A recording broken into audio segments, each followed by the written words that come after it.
Put on your big Hollywood sunglasses and light the torch, because it's cellar time.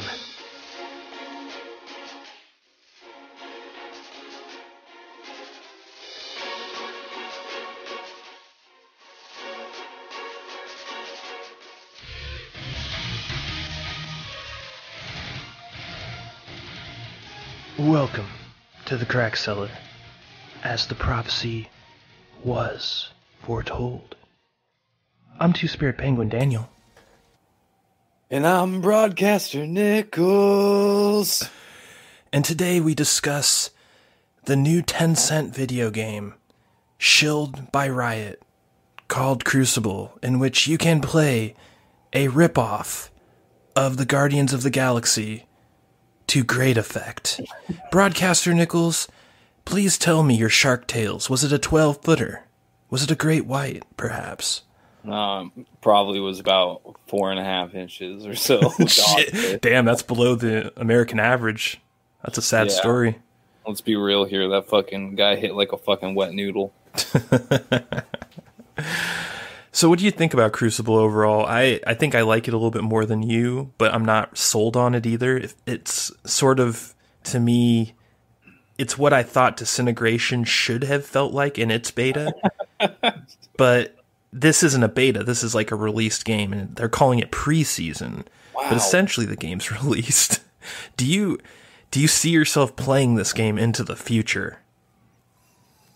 Yeah, especially if they flesh things out a little bit more. The balance right now is terrible. Like, as you know, melee cannot compete with most range characters, especially a couple characters in particular. So it's like, what's the point of all the other characters right now? But the aspects of the game are pretty cool. You know, it looks like you can, I think it was called essence skills or something. You can, instead of a regular Dota, where you go back to the base and you buy gear to get your build going, there's ways to upgrade the skills through. I don't know if it's right now the beta.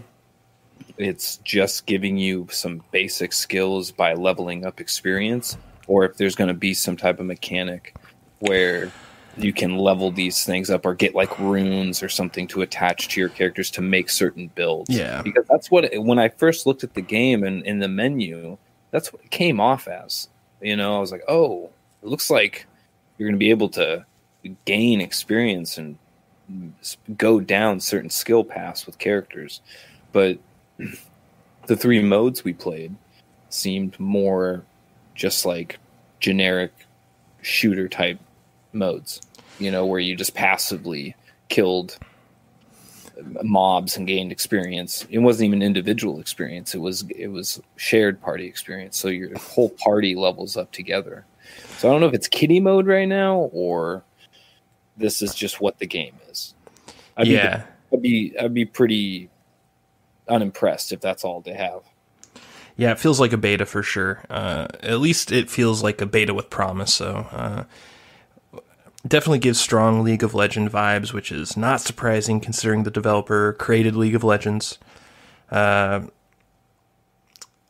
It's funny you say all the modes are generic shooter modes, and at first I wanted to respond and be like, no, Broadcaster Nickels, there's a Battle Royale mode. But then I was like, wait a second. That is now a generic shooter mode. What an exciting time to be alive. Yeah, it's quickly oversaturated one. That's just the repercussions of a oversaturated genre, period. Mm-hmm. BRs is just a subgenre of FPS, right? So... yeah, I mean, some people call it a mode of FPS, not even a subgenre. I guess it just depends on your outlook on it. Sure, this game definitely treats it as a mode, though, because you can tell the majority of the game is not a battle royale, and it's not designed to be a battle royale. But they kind of just threw this battle royale mode in there to appease, you know, the people that will only play a game if it has a BR mode at this point. Right. Yeah, it's the new hotness. It's old hotness at this point, but I think FPS is just kind of dying a slow death, and no one knows what to do with it. I think the real cure is to stop making so many. Yeah.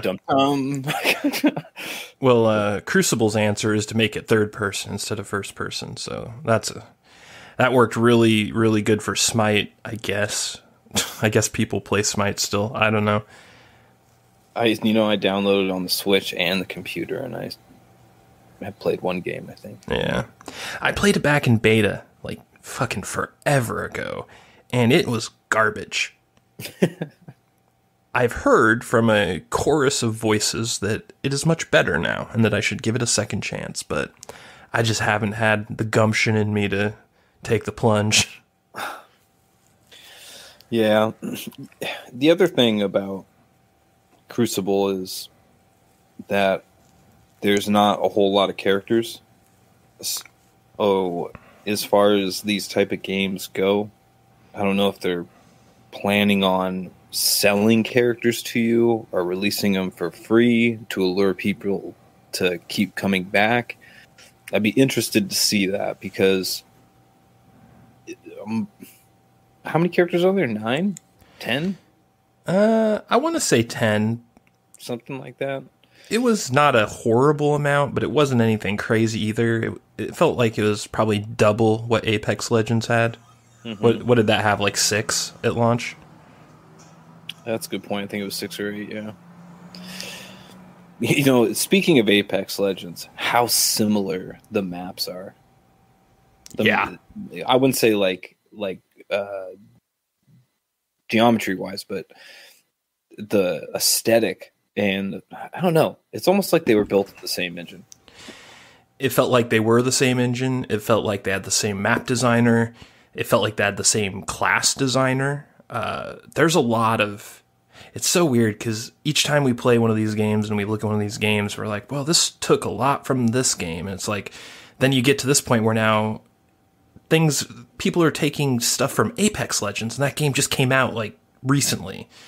And it feels like we're in this weird mode with the gaming industry where it's just like pure cannibalism at this point.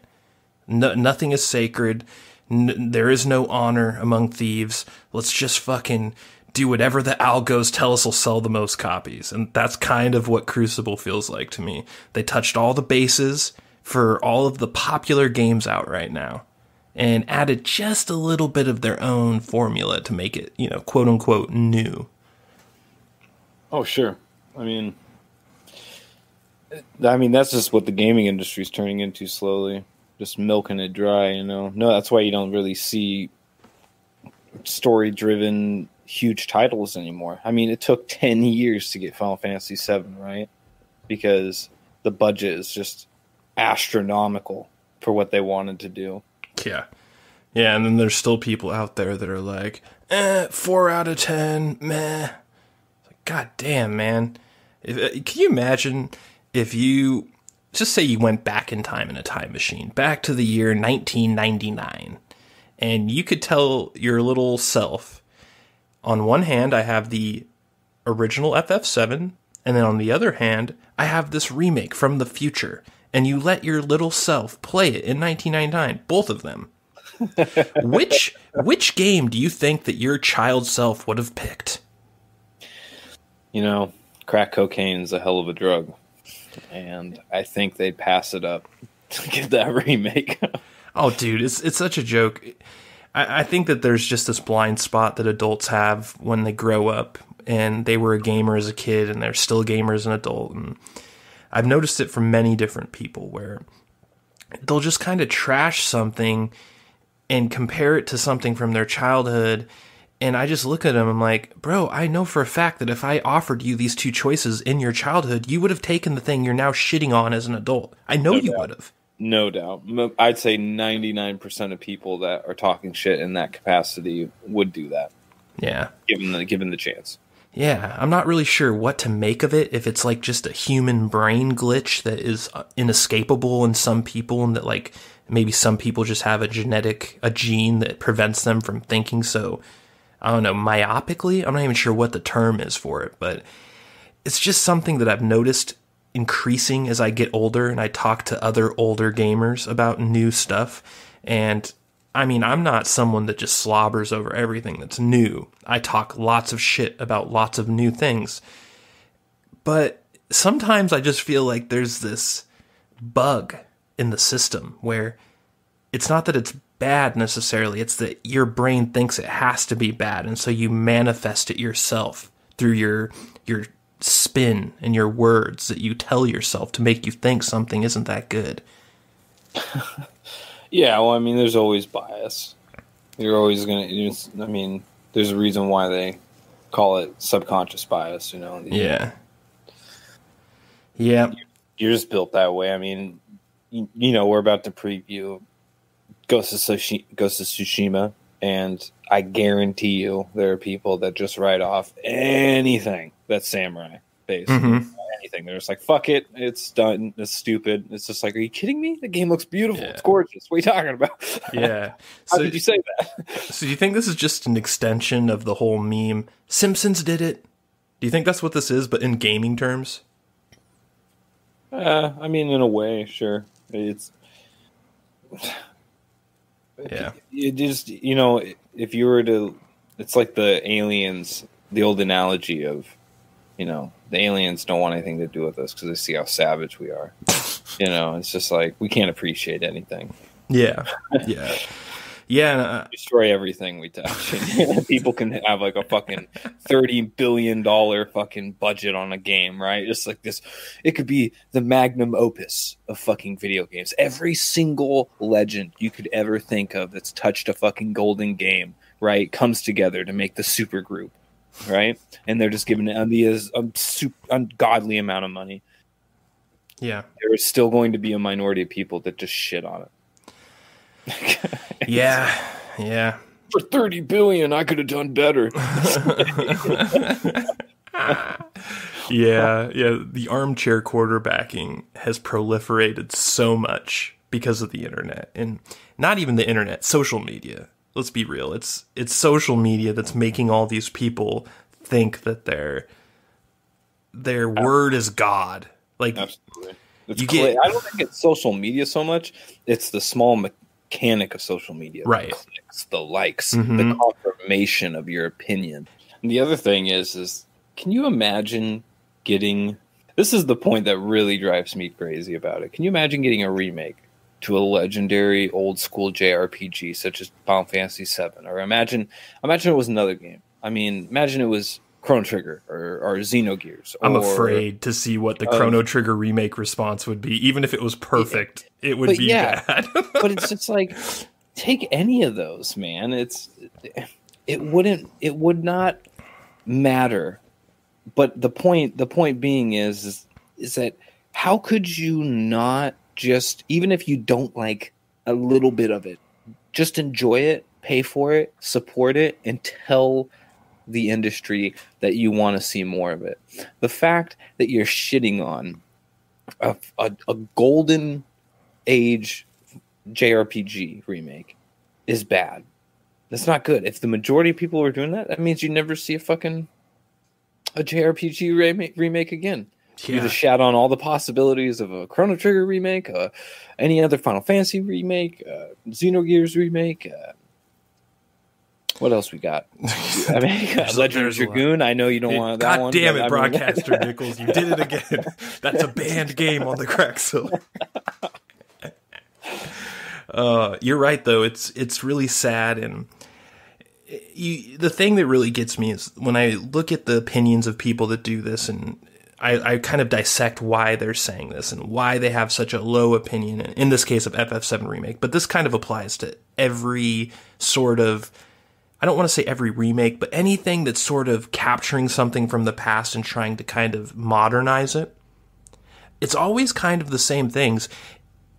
Most of what I've heard from people that hate FF7 Remake is, oh, it didn't follow the original close enough. It wasn't the same. It was too different, blah, blah, blah. I'm like, dude, out of 18 chapters, 16 were identical. You have 2 chapters that are, granted, 100% new. But the rest was almost the goddamn same. And when you press these people on what's different, you will get some obnoxious answers. Like, Yeah. one answer I heard that just made me want to punch myself in the face is that the NPCs talked differently. And I'm just like, what? What do you mean? The NPCs didn't talk in the original. They just had text. And what exactly is different? And you'll press them and it'll be like, oh, well, you know, the NPCs in the original, they were more steampunk. But in the remake, they're kind of needy. It's like, you mean because they have side quests that they gave them? That's the definition of needing something, is offering you a side quest. Listen, I don't like the side quests either. I'm not trying to go on like a rant defending FF7 Remake.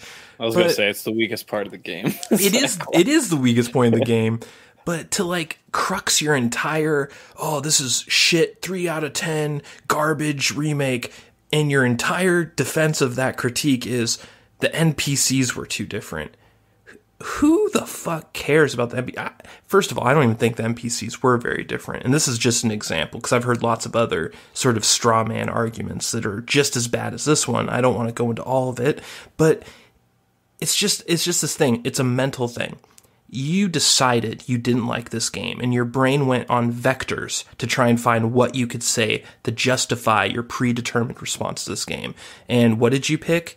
You picked an NPC that likely had one sentence of text in the entire game of FF7, and they changed that one sentence of text slightly in FF7 Remake, and that's you going from 10 out of 10 to 3 out of 10.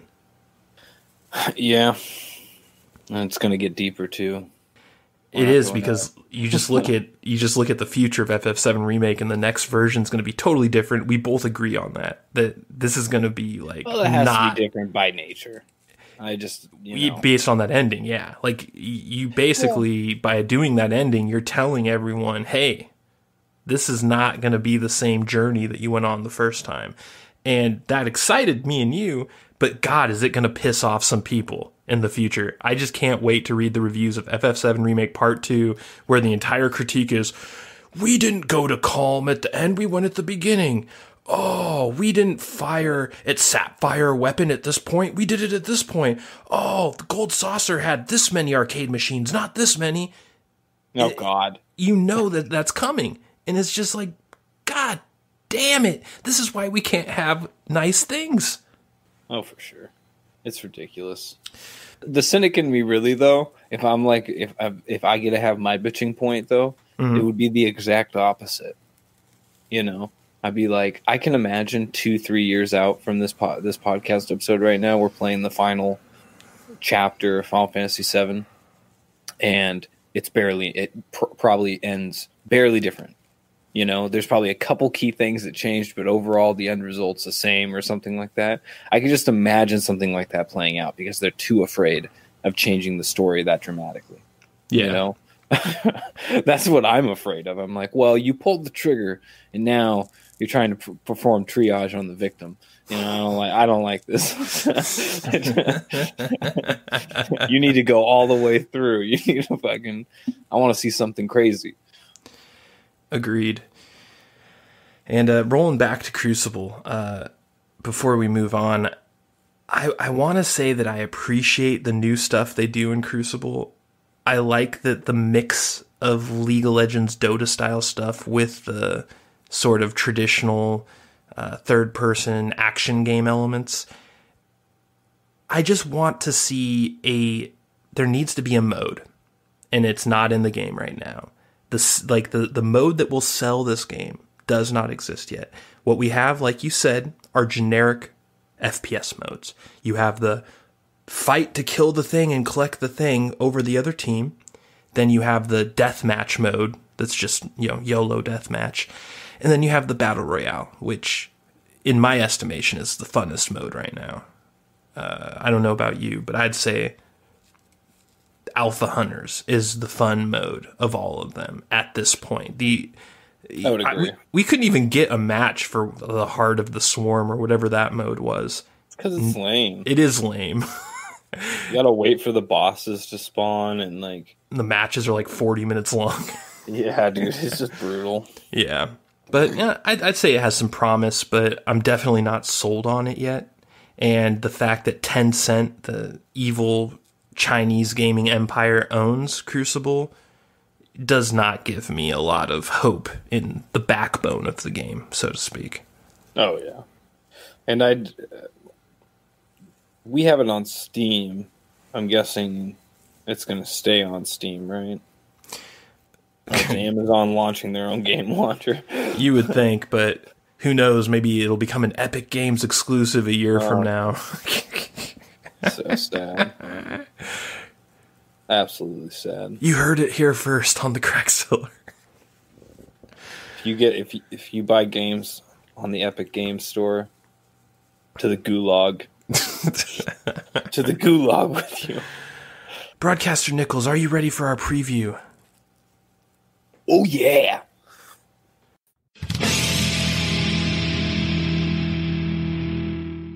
What's that? You want more Crack Cellar? This is good. Join your lords on Twitter at The Crack Cellar and Facebook.com/The Crack Cellar. Hey, you over there. Are you a straight-up Chad or a strong woman? Well, you can find us on Apple Podcasts and your favorite podcasting app. Or, if you're a straight-up beta cuck, find us on YouTube with the rest of the Cloud Chasers.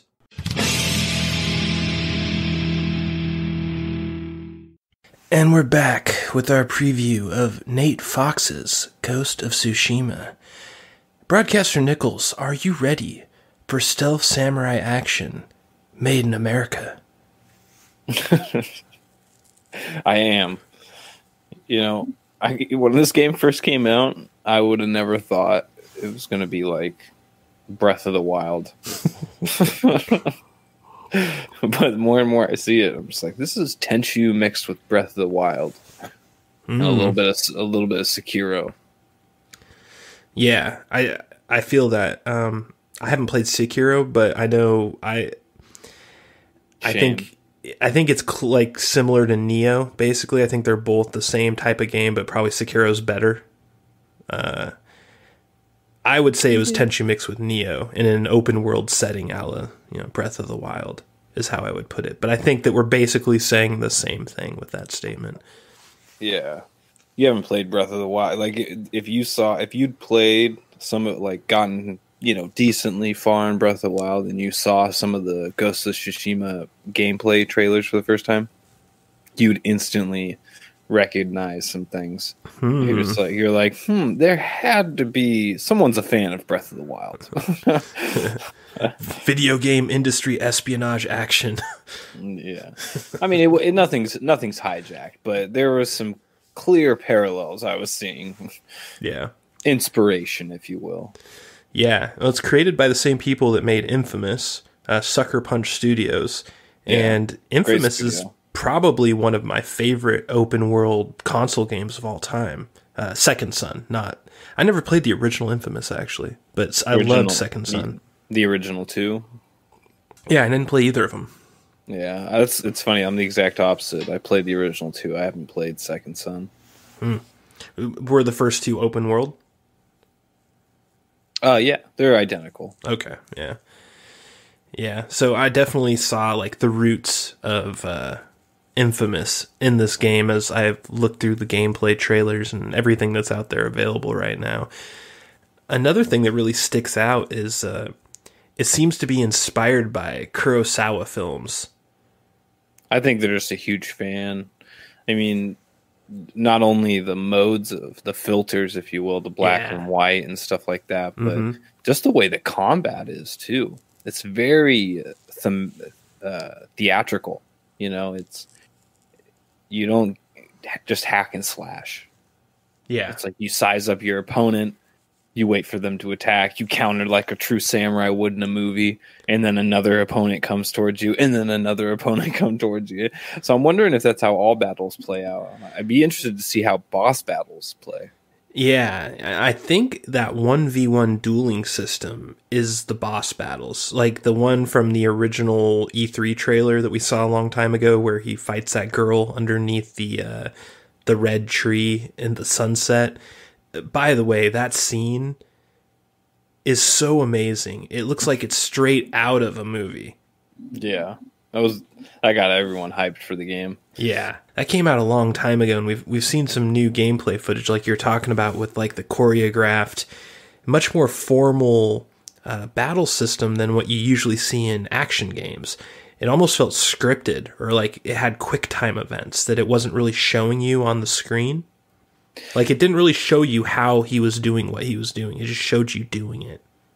Yeah. Well, I think it's just how the enemies and your character moves in the game. That's what it looks like to me, that you don't get rushed and you don't move that fast as far as like when you're slashing your weapon and stuff.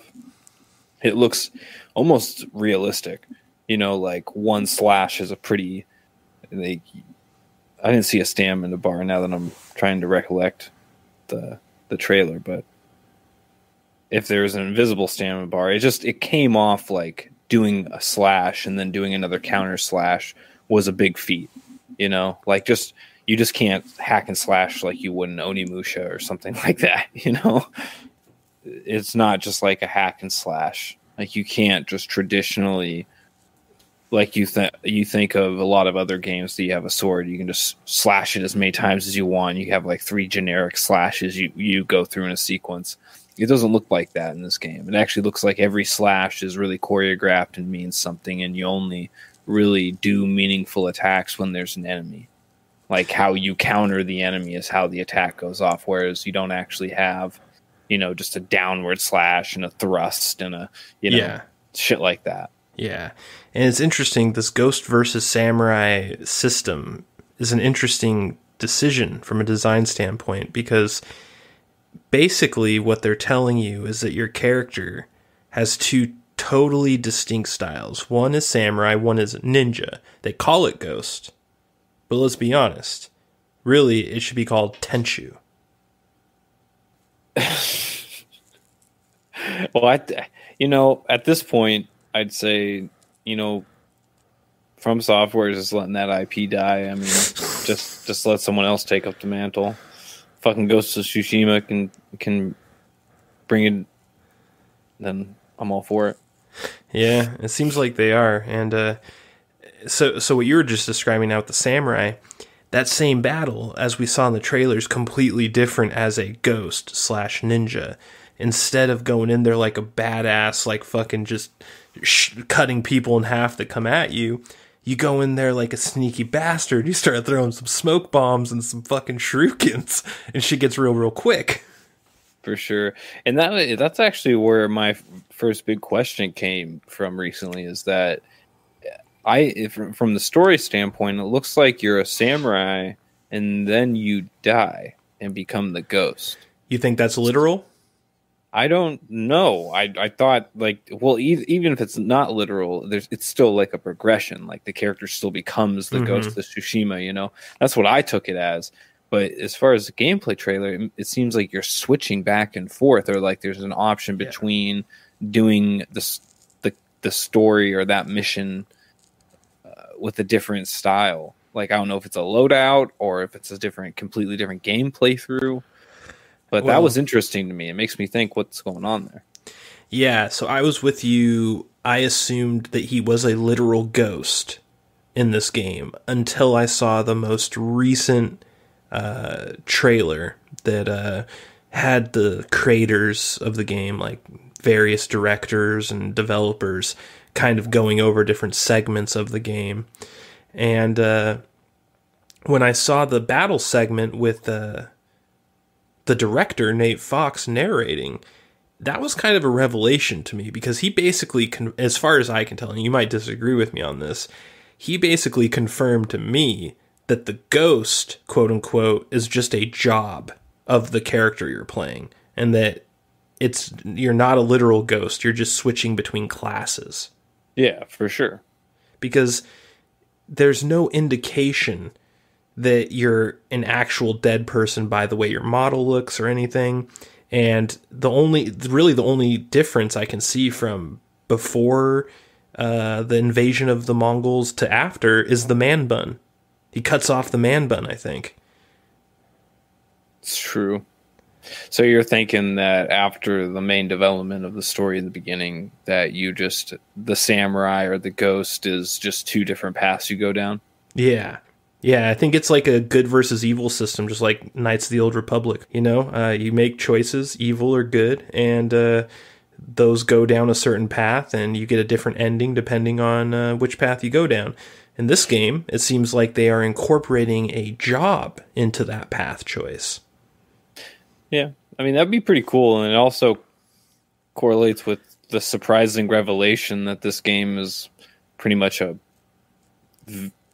vengeance-filled murder spree of mongrels. I didn't expect that. I didn't really expect that when I first played or saw the trailer. I was okay, this is interesting. This looks pretty dope. Traditional samurai, maybe some dope-ass samurai fights. I never thought it would be an open-world Tenchu Breath of the Wild. Let's go just hunt down mongrels and kill the head con. Yeah. Like, what the fuck? Yeah, it's surprising. They definitely kept that under their hat because based off everything I saw up till recently, I thought this was just like a Japanese Civil War scenario, or the most exotic choice I would have come up with is like a China versus Japan type of scenario.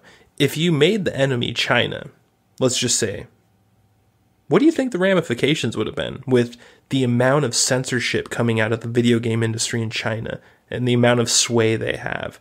Do you think that at this point it's video game suicide to make your enemy China in the year 2020? Do you think we'll see any video games come out in the next couple years where China is the enemy? I don't think so. I think that their tendrils are so deep and so powerful that we're in an era of China is not allowed to be an enemy. Well, damn. You just saw one of the spirits of the penguin go deep into some conspiracy related to Ghost of Tsushima's story. Well, you know the history of Japan and China. They fucking hate each other, like more than any two races alive on the planet, other than, okay, maybe India and Pakistan. That's the only comparison on the planet to China and Japan as far as pure hatred goes.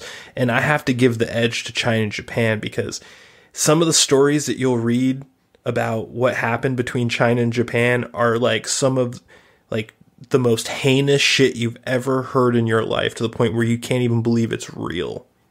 Yeah, Japan did some fucked up shit in World War II to China. Oh yeah. There's a lot of fucked up shit that happened between China and Japan, and you would think that it's just like a natural enemy for Japan. You would assume that a lot of their enemies in their video games they would make would be Chinese. But I'm noticing there's not a lot of Chinese enemies coming out of the gaming industry, period, Japan or otherwise. It's very true. That doesn't surprise me. So yeah, instead we're fighting the Mongols, the ogre kid from the Goonies, and that's cool because on July 17th, when this game releases as a PS4 exclusive, when I cut down these Mongols, I will say, "For Wuhan!" We're going to have to edit that. What's that? Hold on a second. I'm getting a call. So how deep do you think the Tenchu elements are going to come into play? Do you think that they're going to like have the fatalities? Absolutely. So yeah. I saw two things. I saw stabbing a fatality through the paper wall, which I was like, Tenchu, boom, right there. I wasn't sure if that was a fatality or if that was just a really great engine that they were making use of. You know what I mean? No, that was definitely like a quick action thing. You think where so? You lined them up, and yeah.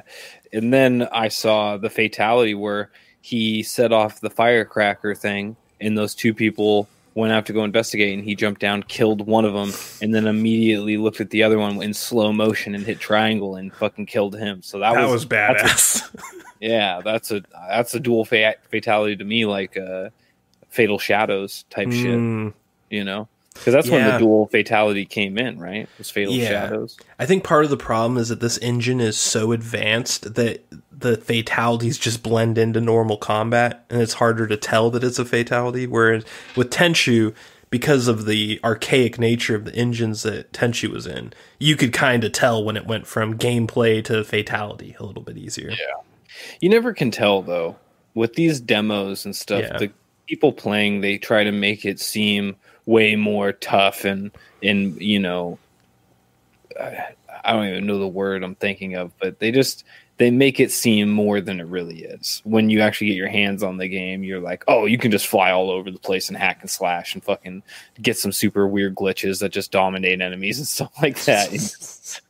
So you have to wait to actually see what the game looks like. But as far as the gameplay trailers we've gotten, it looks very theatrical, just super theatrical. Like every fight, you know, is choreographed looking. And then even at the end, when he like goes up to the enemy body and bows, and then he like shakes the blood, or he flicks the blood off his sword and sheathes it, and he's standing there the whole time.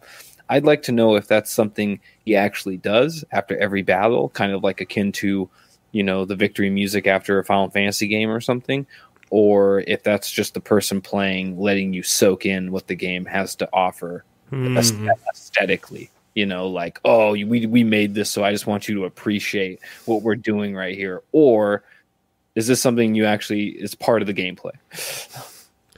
Yeah, and I think that's going to be a theme with this game, because the graphics are nothing short of astonishing.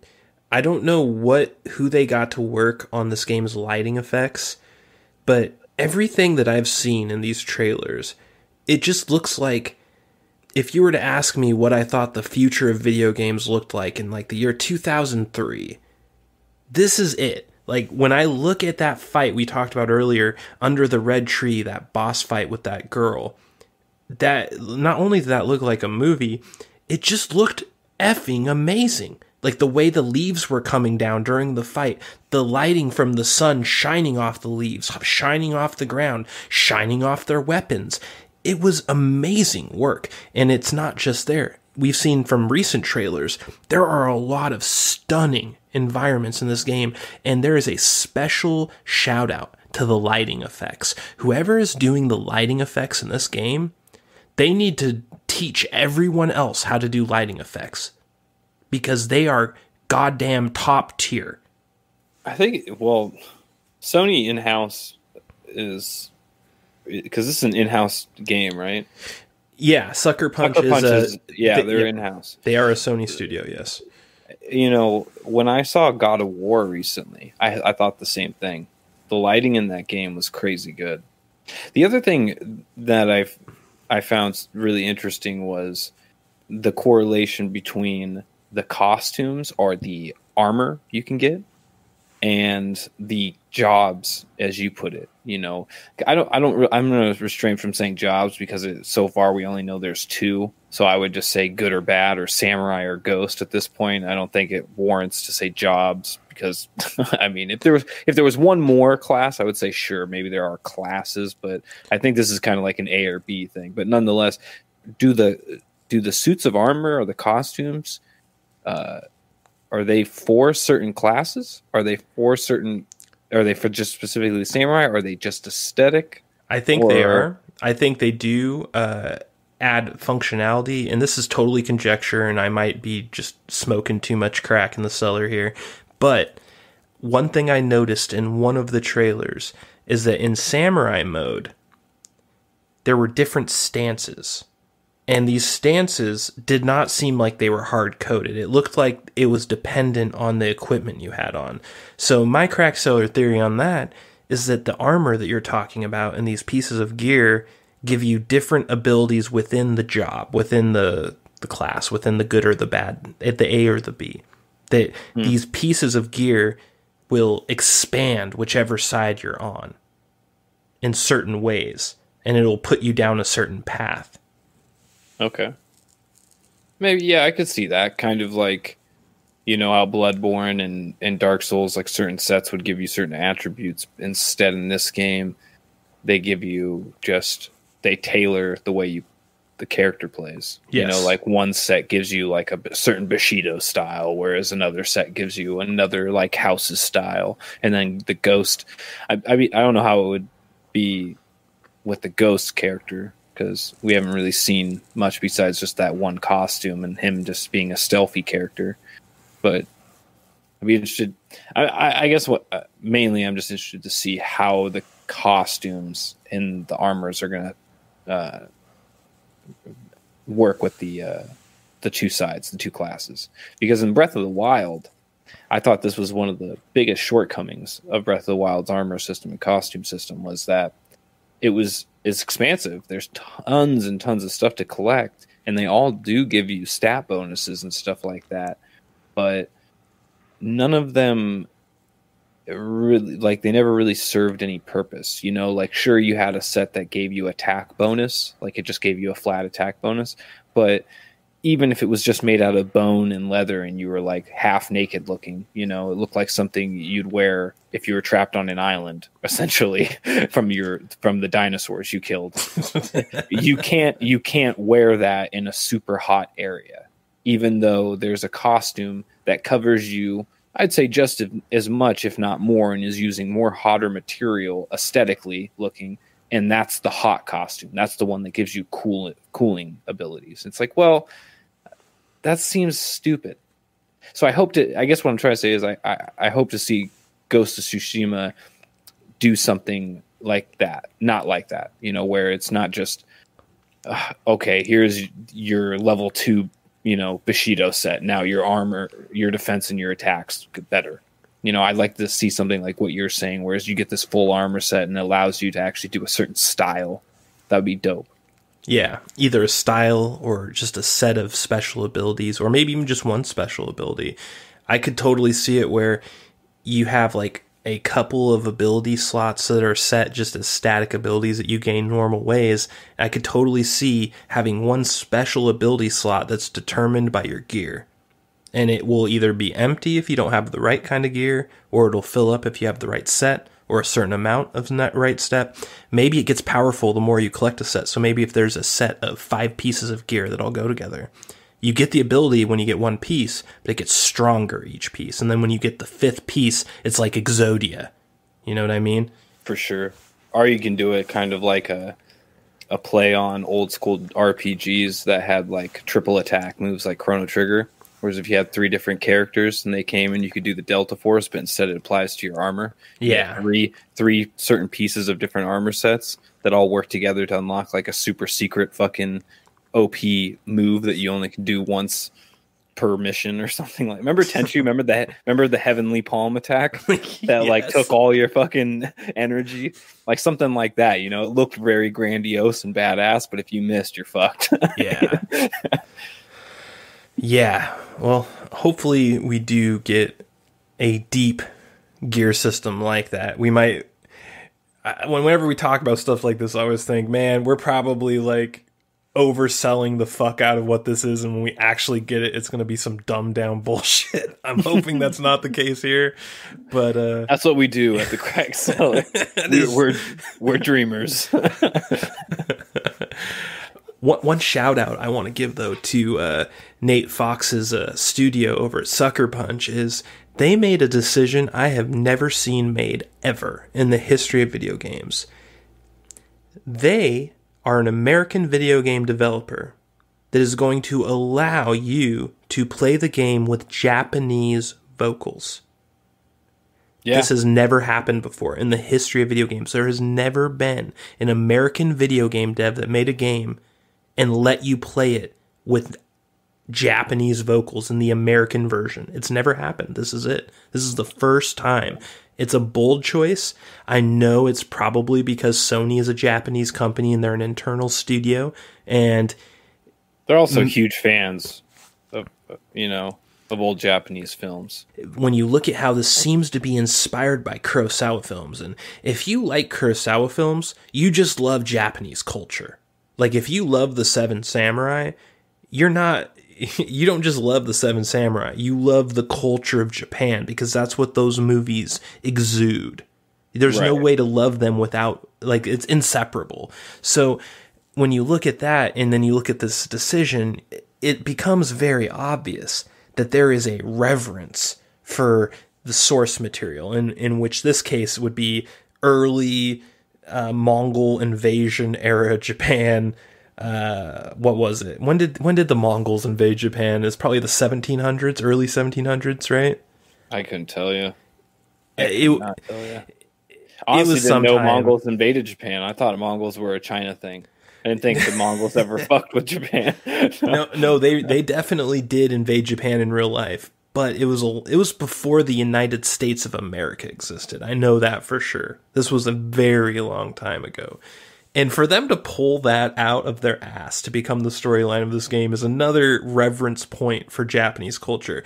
You're a fucking certified weeboo, Broadcaster Nickels, and you didn't even know that was true in real life. These fuckers did, and they made it the storyline of their game. I'm a certified weeboo? I have yet to get my plaque or medal.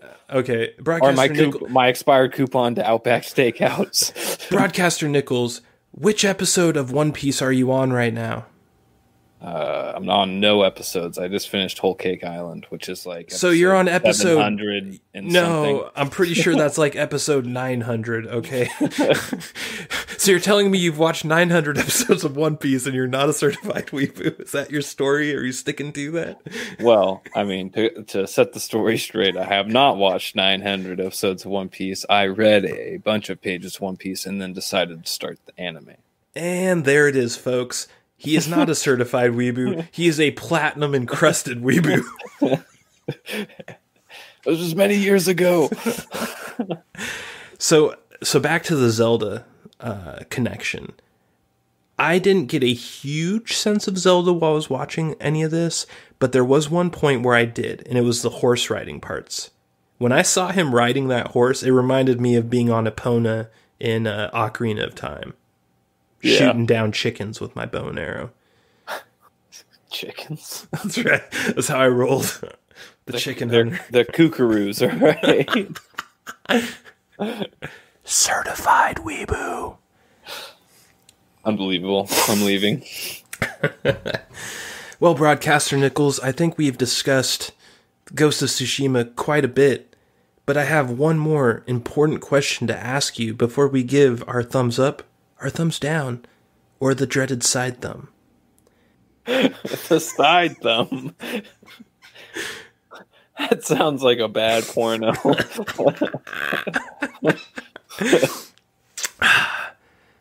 Will Tom Cruise, the last samurai, make his deserved cameo in Ghost of Tsushima? Broadcaster Nickels, I demand answers now. Dude, it'd be so dope if they just did like an honorable mention or something, like a statue that like referenced the battle, or maybe like a DLC expansion we'll get later on. I don't know, dude. Like that would be. I would, dude. Like, you know, you ever watch The Grinch when his heart grows 2 sizes? That's what would happen to me. I'd be like, you know what? There's hope and justice in this world. Well, Broadcaster Nickels, do you give Ghost of Tsushima a thumbs up, a thumbs down, or a side thumb? I wish I had 4 thumbs so I could give that ghost 4 thumbs up. I thought you were about to say 4 side thumbs. I was like, damn, dude. What do you got planned? I never side thumb Ghost of Tsushima. Yeah, I'm with you. I'm definitely giving this a thumbs up. Everything I've seen from it is amazing. There is literally not a single aspect of it I've seen so far that I dislike. It's all positive. So I think really the key is going to be if it can nail down the story in an open world environment in a satisfying way. Because one problem open world games have, keeping the story straight and keeping a narrative straight. And you can kind of get lost. Yeah, for sure. If they can nail the story within the open world format and everything we've seen sort of comes to fruition in a massive scale, this could be like Game of the Year, for sure. I could see this being a Game of the Year candidate, easily. So I'm definitely giving it a thumbs up. And with that, we will head to our review, if Broadcaster Nickels can manage to fit it into his busy schedule.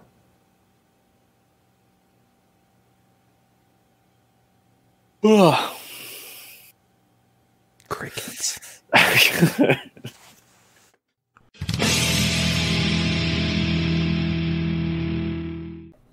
And we're back with our review of Alex Kurtzman's Star Trek Picard Season 1. And the creators of this television show describe it as the following.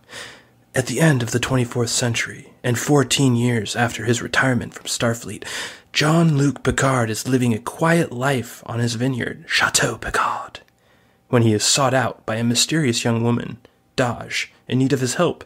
He soon realizes she may have personal connections to his past. Broadcaster Nickels, Picard is back, but he is not even close to the Picard you remember from Next Generation. Yeah, I would say at first I thought he was a clone. I thought this was going to end with some sick fucking clone of Picard, and the real Picard wakes up in a Borg pod or something, you know? Not the case, unfortunately. Well, you know, a boy can dream. I'm not even the biggest Star Trek fan in the world. I like Star Trek. I know some things about Star Trek. I would get destroyed by any real Star Trek fan in debates or anything like that. I don't know that much, but I could write better Star Trek stories than what we got in fucking Picard. All right. You could have. I think that my 2.5-year-old daughter could have. I think a rock almost could have. There is some embarrassing writing quality in this show. And when you talk about Star Trek, what is your exact experience of Star Trek? Let's set our records on the table here. What have you seen of Star Trek? I know you've watched the Next Gen movies with me. So I know you've seen those. Yeah, I've seen almost every single Star Trek Generation movie. I've seen quite a bit of the actual series. I would say I'd never actually watched Star Trek Generation from start to finish completely. There's plenty of episodes I probably haven't seen, but I get the gist of how it went down. You know, I know their run-ins with the Romulans and the Borg, and you know, like the Klingons and you know, Worf and his character building. I'm somewhat familiar with all that, but I don't know everything. Like I said, there's a lot of stuff I don't know. And you've never watched any of the other Star Treks, right? You've never seen Deep Space Nine or Voyager? No, yeah, I actually watched a lot of Deep Space Nine. I watched a little. What's the one with Scott Bakula? Is that's Voyager Enterprise? Or Enterprise? That's Enterprise. I saw probably about a season's worth of Enterprise too. Okay, so you've seen a little bit. I have seen every episode of every Star Trek series that exists. I've seen every movie, every Star Trek movie that exists, including fan movies, which is kind of embarrassing. I probably shouldn't have admitted that part. I've also seen Star Trek Discovery, which I don't even really consider a real Star Trek show because it's lights, camera, action Trek. It's not Star Trek, and anyone who's seen it knows that. It's not. I mean, it's just like J.J. Abrams' Star Trek. You know? It is. Like, to me, when I think of a Star Trek series, you know, I think of a captain, part of his crew, go solve a mystery on another planet or help with some type of alien international problem with, like, in-between space disputes or something like that. There's always character building in, like, Deep Space Nine and Next Generation stuff. Like, you always wanted to know what Quark was up to. You know, you want to know more about Quark. He was a dope-ass character. But there was never like this idea that you're going to go on the crusade to build up Picard's character to just cut him down and replace him with the young hope, you know? Like, that's not Star Trek. That it's all about missions. It's like goofy missions. It's kind of like Stargate was, you know? Every time you went through the gate, you got to a different planet. There was different people, a different town you had to interact with. They had a problem, or somehow it gave you a problem back at home. There's none of that in this series at all. Yeah. It's all this continuous linear fucking action of Picard gets thrusted into this new problem that will spoil later, and it's all women based. I'm serious. Oh, dude. I know. Like, I'm all for women, all right? But fucking I was astonished with how many women they fucking just packed into this series. And like, and they're all strong women too. That it's such a meme. Like, when you see it, you're just like, oh, okay. So the leader of the Federation is a woman. The leader of the Romulan Zot Vash, or whatever that fucking stupid group is that I want to forget about, is a woman. They're all women. All the people in power are women. The only male character in this show that actually isn't feminized, emasculated, is the Romulan kid, or the Vulcan kid, who is the new character in the show that comes in episode 3, and he is still kind of a bitch. Like, he's less of a bitch than the rest of the males in the show, but he still is kind of a bitch. So you're absolutely correct. All the women are strong women. All the guys are complicated at best and girls at worst. And the real travesty is what happens to Picard. We're not talking spoilers yet, but let's just say that Picard is not treated with respect in this show. This is not the Jean-Luc Picard you remember seeing in Next Gen. He's not the Jean-Luc Picard you even remember from Star Trek Nemesis, the aging Picard at the very end of the movie arc. It's not him. It's a different character. On one hand, he's written completely differently. On the other hand, he's also portrayed differently by Patrick Stewart himself. I believe that Patrick Stewart forgot the character of Jean-Luc. When you watch this show, if you've watched the X-Men movie, you will feel like he is actually more like Professor X than he is like Jean-Luc Picard in this television show. Yeah. Well, it seems that way too with the way they use gimmicks. Almost every single trope and gimmick from the original Star Trek generation was in the forefront in this series, to the point where it was nauseating. The fact that I didn't know how many scenes you saw people drinking Earl Grey tea, and how many characters just coincidentally liked Earl Grey tea. It's like, shut the fuck up. Is this world based on Earl Grey tea now? Because Picard, it was his favorite drink. Now it's like everybody's drinking Earl Grey tea. It killed me on the inside. It really did, because I was like, man, that's what this series is going to be, isn't it? It's going to be a very veneer thin level of gimmicks, essentially, and a bunch of hollow underground underneath. It's just, it killed me every time I saw someone pouring a fucking cup of Earl Grey tea. Yeah. It was disgusting. There's a lot of disgusting elements of this show. It's not the worst show in the world, and I'm not going to sit here and act like it's a fucking travesty of fucking time and space, and that this show is going to open up a black hole in the time-space continuum and suck all television in existence in with it. But it's close. It's like a really, really bad version of Firefly. It is nothing like Next Generation. It's nothing like Star Trek, period. The only thing it really has going for it is the production values. The production values are really good. You can tell they put a lot of money into the show. Just, it was squandered. Just really bad choices. This is a rated R Star Trek. This is very odd because Star Trek was always a family show, and it was always just kind of a show that you could watch with your kids. And it was also something that kids could watch, and their parents would not be like, oh, you can't fucking watch that, that's too adult for you, blah, blah, blah.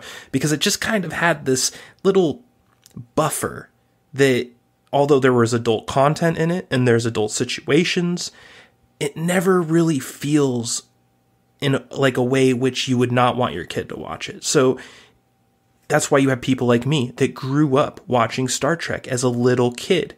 And it pains me to see a show that I could not watch with my daughter. Even if she was 5 or 6 instead of 3, she cannot watch this show. There is some serious blood and guts in this. This is not typical. And it's because it's on CBS All Access, so they're letting them do whatever they want. There's no censors, and in this case I think censors would be good, because they do some things where you're just like, okay, that's cool, and I would have loved it in Blade with Wesley Snipes. I would have loved this scene in Blade, but I don't love it in Star Trek Picard. Yeah, it's pretty interesting, the level of violence they went to. It was jarring. It is, and the swearing is jarring too. I love swearing. I have no problem with swearing, but it doesn't belong in Star Trek. Star Trek, let's put this out on the table. Star Trek was always about a better future. It was a perfect future. Everything was figured out. We don't have any of the bullshit of the past, aka racism, sexism, all the stuff SJWs would love to get rid of, and that's why they kind of attach themselves to the Star Trek property, because they kind of see it as like their ship sailing into the night, flying their flag. But in reality, it's not that they were... Star Trek was never SJW. It was just on the right side of human decency. We don't need to... It's like, okay, yeah, we can have interracial kisses, because who gives a fuck? Yes, we can have lesbian romances, because who gives a fuck? All this stuff is fine. But the thing with Picard is it doesn't do that. It brings Star Trek back in time. It puts it in today's politics, where we have all of the Orange Man bad and the Brexit politics and all these little real-life themes. And it's like, no... Star Trek was about going into the future and forgetting about the bullshit of today. And instead in Picard, they do the fucking opposite, and they bring you right back into the bullshit of today, but magnified. Yeah, I mean, that's what I was saying earlier, dude, with the amount of women you see. It's just jarring. It's cool to like have a woman in power or have a few women. But it's weird when all of a sudden I don't think I saw one person in Starfleet that wasn't a woman, besides that dude, that somebody that wasn't actually in there. It was just from a past sequence. Yep. I swear every single woman or every single person in Starfleet was a woman. The main protagonist inside this new series, woman. The only dude that's actually in a main role in the series that's not Picard is actually, there's two of them. It's, what's his name? Rios and Elnor. Is that his name? Yep, Elnor. Yeah, it's... What a manly name, by the way. Hey, Elnor, give me a beer. And they both have, like, baggage. Like, one has daddy issues and the other one's like... No, they both have daddy issues. Never mind. Yeah. Yeah. These are not manly men. There is not a single manly man in this entire television show. Not a single one. With a small cameo exception, which we will not talk about because it would be a spoiler, and we're not talking spoilers yet. It's the only good part of the series. But I'm going to tell you, I'm going to say it doesn't count because it's totally out of the actual show, and it's just a cameo, and it's very brief, and it's like a brief reprieve from the series. It really is. So yeah, we've been talking about new characters. Some of them are okay, but most of them feel super forced. Rafi, I think, is my least favorite new character, but none of them are really great. Do you like any of the new characters without going into any details? No, because they're new and they try to make it act like they've been there forever. Like, I remember hearing an interview with this guy before the series came out, and he's just like, we're trying to make this a series so even people that have never seen Star Trek can watch it and feel like they don't need to catch up, And I saw that in the characters, like the two Romulan Tal-Shiars, or whatever. I think that's how you pronounce it. I'm not quite sure. But they acted like they were, staple characters, just the way they came off. They've always been there. They helped him at the end of Insurrection and shit. It's just like, no, they didn't. No, they didn't. Shut the fuck up. And the same thing with Ralphie. Until that one episode comes where it kind of shows you some past history with her and Picard, but all the way up until that point, they act like she's like some past character, to be respected. And it's just like, who are you? Who are all of you? None of it's earned. It's this syndrome you get with people that have egos in Hollywood that take over a big property, and they just have this ego where they're like, I'm the captain, look into my eyes. I'm the captain now. And that's the way they write it. They write it in this arrogant way where they think they don't have to earn anything. They think that they can just write these characters so like they're your best friends right off the bat. Like you're on episode 500 of One Piece. You're down with the entire crew. No, you can't do that. It doesn't matter if it's called Star Trek. You still have to fucking write your characters and build a relationship with them, with the viewer. They don't do that. And Rafi is the worst example of it. I don't really consider this a spoiler, so I'm just going to say she calls Picard, and she is supposedly this friend that you've never seen before, but they've gone way back and they've known each other forever. She calls Picard JL constantly, and you can tell the writing made it a point to do it. It's not like she just says it like a few times in the series. I think that she probably says it to him 25 times throughout this 10 episode series, at least twice an episode that she's in at the very least. And it reeks. It just reeks. It's cringy. It sucks. When you hear it, you're like, shut up. Just shut up. Stop saying that. Yeah. No one wants to call him Captain Picard or anything. Nope. No respect. It was like they were afraid of it. Mm-hmm. Well, we'll get to the spoilers in a little bit, but there's a reason, I guess you could say, why he technically isn't Captain Picard, but they don't even act like he deserves it. Mm-hmm. You know, like they treat him like an old man. They treat him like an invalid that they're taking to the old folks home. That's how they treat him. They treat him with absolutely no respect. You would have no fucking clue that this motherfucker was Locutus of Borg and that fucking hundreds of thousands of people quaked at his presence. Now it's like he's just like the fucking poor old dude down the street that has been abandoned by his family and people feel bad for him. And it's just really, it's sad. It's really sad to look at Picard like this. And I don't think it's the age thing. I think that you could have done Picard at this age in a respectful way. They go out of their way to disrespect him constantly. It's super weird because I'm not quite sure if that was their goal. I think there was like a rhyme or reason to it, you know, because after you watch the whole series and you see the end, you're just like, oh, well, okay.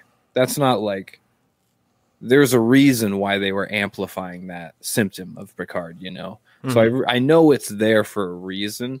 But at the same time, it's like you made him, like you said, inept. Like it was just, what's this show about? Just everyone pitying Picard and trying to help him out on his old man journey that he thinks is important and no one else does until the very last minute. And they're like, oh, it's world shattering important. Mm-hmm. Okay, let's get all of Starfleet. Picard was in the running for best captain of all time. Most people either consider him number 1 or number 2. No one has him below number 3. But you kind of look at this show and you feel like the writer's room had a vendetta against the character Picard. It's almost like they wrote this show to take him down. A cis white male, Daniel. A cis white man. Maybe it's just that. But holy shit, do you just feel some malice from the writing of this? Like they just wanted to take Picard down a peg because they know how much everyone likes him and how everyone just compares him as like the bar. And it's almost like they just wanted to torch that bar. Yeah. I mean, isn't that what they're always trying to do? I tried bringing it up earlier, you know, like with your reference to One Piece, where it's like episode 500, you're used to all these people. You just can't drop it on a dime, right? Even if episode 501 and 500 are years apart, huge hiatus, you know, writer strike, whatever the fuck it is, you know, just taking a break. And then 10 years later, 501 comes out and they're just like, well, it was 10 years ago. You know, a lot's changed. We're just going to start anew and try to tell a new story because no one wants to see what happened after episode 500. Like, no, bitch, everyone wanted to know. We don't want some like hot new reboot where you're going to justify some strong woman to take the lead. You know, there's plenty of strong women in Star Trek. It was criminal how little of some of the female characters we got from the original Star Trek. It was criminal. Mm-hmm. Well, yeah. Well, okay. I feel like we're starting to verge into spoiler territory. Before we do, I want to just say that this feels more like a reboot. It's not a reboot. They say it's not a reboot. They say it's a sequel. They say it's Prime Universe and it's not JJ Universe. I call bullshit. I call bullshit on all this. This is JJ Trek. You can just feel it. It exudes JJ Trek. And that's fine. And there can be good JJ Trek. I love the original Star Trek remake of like 2009 or whatever. That was a great movie. Chris Pines. Yeah, that was a great movie. But this has all the bad parts of JG Trek, including Alex Kurtzman. That guy is like the plague of Hollywood. Anything that Alex Kurtzman is involved in, it's like you just want to like put holy water on yourself before you get near it. It's not good. He's toxic, basically. Yeah. And he was the guy that said, let's do a character study on Picard. It's like, who? Yeah. Why do we need to do a character study on Picard? And it wasn't a character study. It was a character takedown. Yeah. But what did you think about the music in general? Because I really thought it felt flat. They had a great budget and the production values are high, but it felt like they just didn't give a fuck about the music. And in addition to that, the intro theme song was a slap in the face. The intro was a slap in the face, but other than the intro, I didn't really take note of too much. It was pretty it was just all kind of lackluster, nothing that we remembered, you know? Like, yeah. There wasn't a lot of over the top soundtracks too, or any pieces in the whole series. I don't remember one like fight scene or anything that had a cool song. No, it was all very generic. My guess is that it was all open source. Like you could just download it off the internet for like royalties. You know how they have like sites where you can just kind of like buy generic music to use in whatever you're making for like a small fee. Yeah. I get the feeling that they did that with this movie's or this television show's soundtrack because it felt super uneventful, almost non-existent. And then, like I said, the intro, it's just really bad. And then at the very end, it does the little dun dun dun, like to try and be like, no, we're still Star Trek guys, we promise. But it's like 2 seconds at the very end. Like they're just tossing you this crumb, like, enjoy your crumbs, slave. They couldn't even afford the fucking Star Trek theme song. Dude, the most memorable thing about Next Generation, and I grew up watching Next Gen. I think I first started watching it when I was 5 years old, and I grew up with it. And the thing that stuck with me from the very beginning was the intro. You just you see space and the stars and everything, and all of a sudden, space. Like you hear Jean-Luc Picard do this speech. It was mind-bending. It was imagineful. It was beautiful. It was a core component of the show. And I think that any old school Next Gen fan will tell you the same thing. I don't think that that's a rare opinion. And for them to just do this generic bullshit intro with this little crumb throw at the end, it really felt like I was being spit on by the creators of the show. Yeah, I felt like a lot of the scenes in the series were like that. The lack of some people not being in the series. People that were there not getting enough. Mm-hmm. Just ridiculous. Indeed. And another quick thing before we go to our spoiler section. Most of this show is terrestrial. There is actually very little going on in space in this show. Is that not bizarre for a Star Trek show? Even Discovery is mostly space-based. I felt like half of Picard was terrestrial, at least, maybe more than 50%. I would say a lot, 80 to 90% of it was. Yeah. I mean, the only time you were really in it depends on what you count. Ship. Yeah, you never, and you were in a wormhole. It never actually showed ship-on-ship combat. Really, there was a couple times, but like, very rare. Yeah. It did not feel like an actual Star Trek show. There's very little in the way of space combat. Another sort of nail in the coffin. Oh, dude, no photon torpedoes, no on screen, no fucking shields, no. I mean, even Engage was a gimmick in the fucking series. Like it's all like, gone. Here's the old man. He's about to say his favorite line. It's like, come on. Closing thoughts, Broadcaster Nickels, before we go to spoilers, what would you tell to someone that is on the fence about watching Star Trek Picard?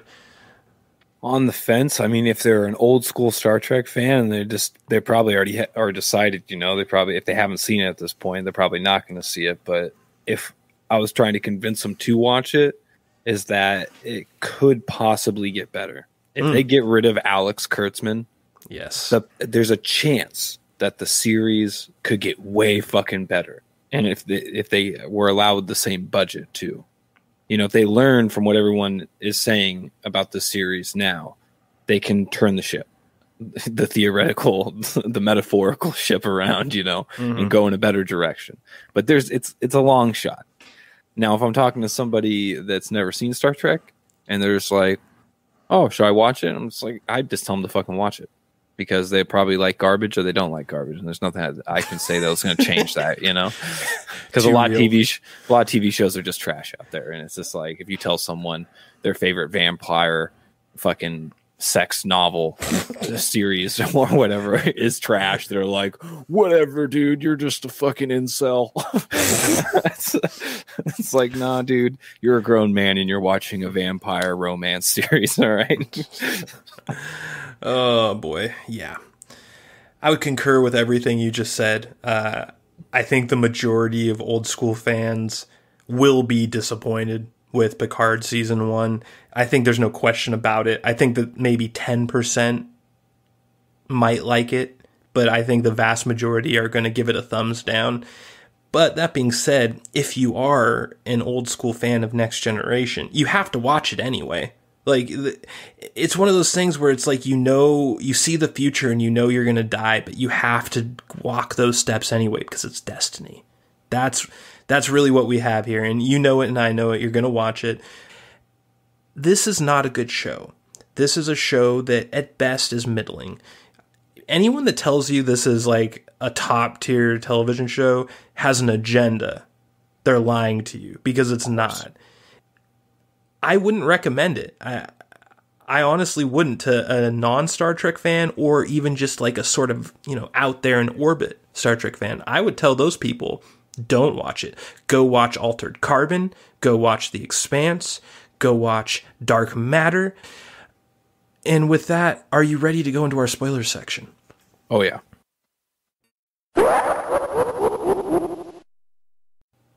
Picard is a mess. He's emasculated and addled with a mysterious MacGuffin syndrome that drives the entire plot, that we never really find out about, and is basically just used to say reasons this is happening. Just ignore all logic and please continue to watch 10 very uneven episodes of television. Is that your final diagnosis? The prognosis is bleak. This was probably the worst portrayal of Romulans I've ever seen in my long, illustrious career of watching Romulans on Star Trek. From the very beginning, you just look at this and you're like, Romulans are like the most sly. They're the best at subterfuge and espionage. Like, literally, it's their specialization. They are badasses at this stuff. And the way that this is portrayed makes them look like they're the fucking Chris Farley of espionage. So from there, we go back to Chateau Picard, and it's pretty cool. There's some cool stuff there. There's this little interview where, they're like trying to get him on gotcha questions, which really mimics the media of 2020. The way that they portray this interview is very, again, this is not Star Trek. This is Today Trek. We're no longer this the is stars. Today Trek. and this is just the first little salvo of that. And you have Picard kind of defending himself against these gotcha questions and blah, blah, blah. And it had total like CNN fake news vibes all over it. But what's cool is what comes after. You kind of start to see Picard interact with the various characters on his chateau that vanish very soon. You'll never see him again, so have fun. But essentially, Picard's butler and his kind of caretaker are both former Tal Shiar operatives. Romulan Tal Shiar operatives. That is really cool. It makes no fucking sense. I have no idea why the Tal Shiar has two men defending Picard at his chateau at age 120 or whatever. Supposedly, they just had so much fucking respect for him. But it was cool, at least. Like, I always kind of envisioned Picard like having like a team of badasses surrounding him as his bodyguards when he got older. I kind of like the idea of that. And when you see them fight, there's a fight scene that happens with the Tal Shiar caretaker and butler. It was really cool. It was one of my favorite choreographed fight sequences in the entire show.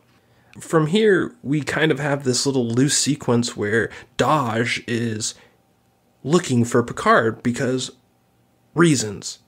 Again, this very loose plot line here. They say it's just like, oh, well, I just saw you. It's like, okay, you saw his face. How do you know his fucking address in France? There's just a lot of real loosey-goosey plotting going on with this writing, and that'll be a theme that continues all the way to the end in glorious fashion. Broadcaster Nickels, how did you feel about the show at the end of episode 1? Because I was pretty optimistic. I wasn't. As soon as I saw where the story was going with Dodge, I was just like, okay, it's going to be figure out who I am and why I'm significant while we use Picard to shoehorn my significance. Or not shoehorn, that was an improper word, but fucking, chain my significance to his, to prop me up.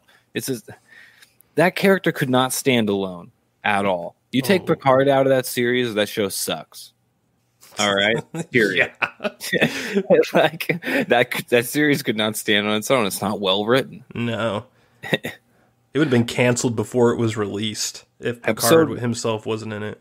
Yeah, I mean, when Data was in the first episode a little bit. I saw some old familiar faces. I thought it was cool, but overall, I had a lot of pessimism going after that episode. I was just like, I really didn't expect any cameos. When we got Riker's cameo, I couldn't believe it. I was just like, wow, we actually got somebody besides Data. And whatever that fucker is. I forget the doctor's name. What was that fucking Pipsqueak's name? But the doctor. Remember he goes and visits him and gives him the prognosis? I think he's a new character. He's not a new character. He was in. I swear he's from something. He isn't. Do you have any idea? Because I thought he was a new character. I don't remember him. I thought he was in the movies or something like that. Movies? Which one? Insurrection? Maybe. Which one are you thinking? I don't know. It's been so long. Maybe he's not. Maybe he is a new character. I think you're tripping on that one. I could be wrong, but I'm pretty sure that he's just a new character. He could have been from a different series too. I'm not quite sure. He's recognizable. When I saw him, he looked familiar to me, but I didn't think that he was from Star Trek. But nonetheless, it's just that first episode didn't give me any hope. Well, then you must have not been too disappointed when the next 2 episodes after were just garbage. And like the second episode of this show gets the Dunce Cap Award for just the worst crap I ever had to sit through. Half the episode is about Picard going to recruit Rafi. And the sequence is dumb. Like she's living in a trailer in like the same place where Tremors comes from. And I'm expecting fucking... She's like the female Kevin Bacon out there. She is the female Kevin Bacon, and she's out there smoking snake grass, and she's fucking drinking synthol and trying to act like she's tough and above it all, and blah, blah, blah. She treats Picard with absolute disrespect. She calls him JL because they're so close, even though like it seems like they don't even know each other. They have no rapport. They have no chemistry. You're just like... Why did you make Patrick Stewart go into the desert to film this scene? Just don't even do it, man. The poor guy. This wasn't worth his time. Fucking just skip over this shit. Do an animated sequence and let him voice act it. Dude. It's gross, man. I mean, think about if you replaced all these new characters with everybody else that you would expect to be in this series, like Geordi or something like that, or Crusher, or what's that fucking kid's name? I forget the kid's name. From which one? Generation. Who's the kid that pilots the ship? Wheaton. Oh yeah, Wesley Crusher. I thought you already said him for some reason. Oh yeah, I did say Crusher already. And who is the Shut up, Wesley. Who was the female doctor that Picard liked? The redhead. Oh yeah, Beverly Crusher, his mom. Okay, that is his mom. Okay, that's why I thought so. Anyways, None of them. Nope. There's none of them. Like, No, think about if Jordy was like this badass fucking like blacksmith or something, like just taking apart robots or something, and he fucking hated Picard, you know, and he like came to his yard and he had to like build like a fucking discreet off the books ship that couldn't be detected by radar to get off the plane, you know, because he wasn't doing so well with Starfleet. And there's none of that. It's just like, oh, let's go find this made-up chick that knows a dude that has this fucking badass ship for no fucking reason. They just let him have it for some reason. He clearly has a drinking problem. And he's crazy. He's legitimately crazy. He turned the computer system into like 5 different personalities of himself, and that's all he had to be with for a long time. Honestly, I'm going to tell you that was one of my bright spots it was cool. of the show. It was pretty cool. But nonetheless, it's like, that was pretty out there and made up. It was, for sure. You know? Yeah, they went out of their way to not let this be a next generation sequel, because you can just feel that they wanted it to be their show. They didn't want it to be a show that they were just doing that was made in the past. They wanted to kind of just take it for themselves and cut all ties, and you can just feel it with the way they portray Picard, with the way they portray all the new characters, and just the sort of, nah, this is all new. This is not Star Trek. This is, oh wait, is the final boss Data is Noonien Data Soong number 5? Okay, still new because we have another Soji clone. No, God, no. Why? Dude, when I saw that tan version of her, the evil one, I was dying, dude. So bad. Oh my God. You just look and you're just like, you shake your head, man. You just involuntarily shake your head. Yeah, and let's talk about how easy of a turncoat she was. Dude, that whole series was building up like, I'll never be the destroyer. I'm not like that. And then like at the final 2 episodes, this chick just meets her other evil half, and they're just like, nah, dog, I had this vision, like this is how it has to be. Oh, you're right, totally. And even Picard like points out, it's just like, so you're just gonna be the destroyer like you said you weren't gonna be, and she's just like, yep. It's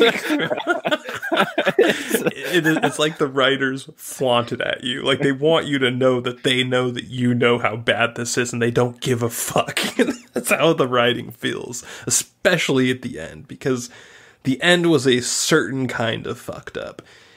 The whole arc with fucking the Vulcan Narek, or the Romulan Narek. Soy boy Romulan. Not even, like, it's like a soy boy, like, based on, like, 1960s British guy, like, but of, like, a Romulan operative that has no testosterone whatsoever.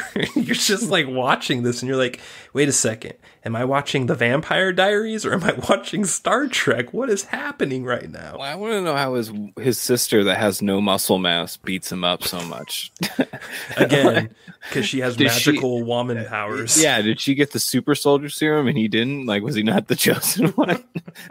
That really odded me out, like, especially before she displayed any power, and he was just kind of like afraid of her. I'm like, what is going on here? Did she beat him in his sleep or something?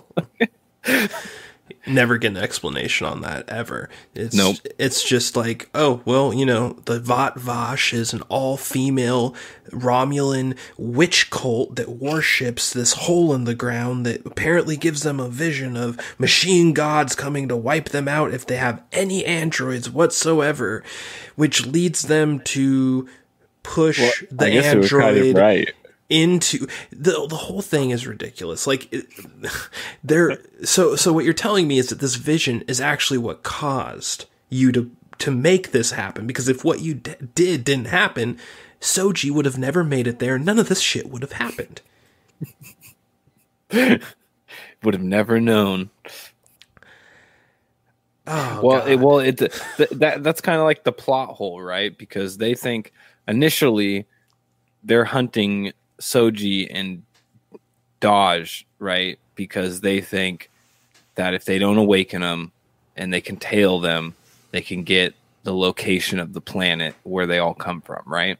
Mm-hmm. And they think that's pretty much the prophecy. Like, they're gonna turn and become like some powerful race. I forget how the Vision exactly portrayed you. Not until the very end do you literally see the Vision and what it means. But like pretty much 7 of the 10 episodes, you're just thinking that, oh, they just want to get to this planet and destroy all of them, right?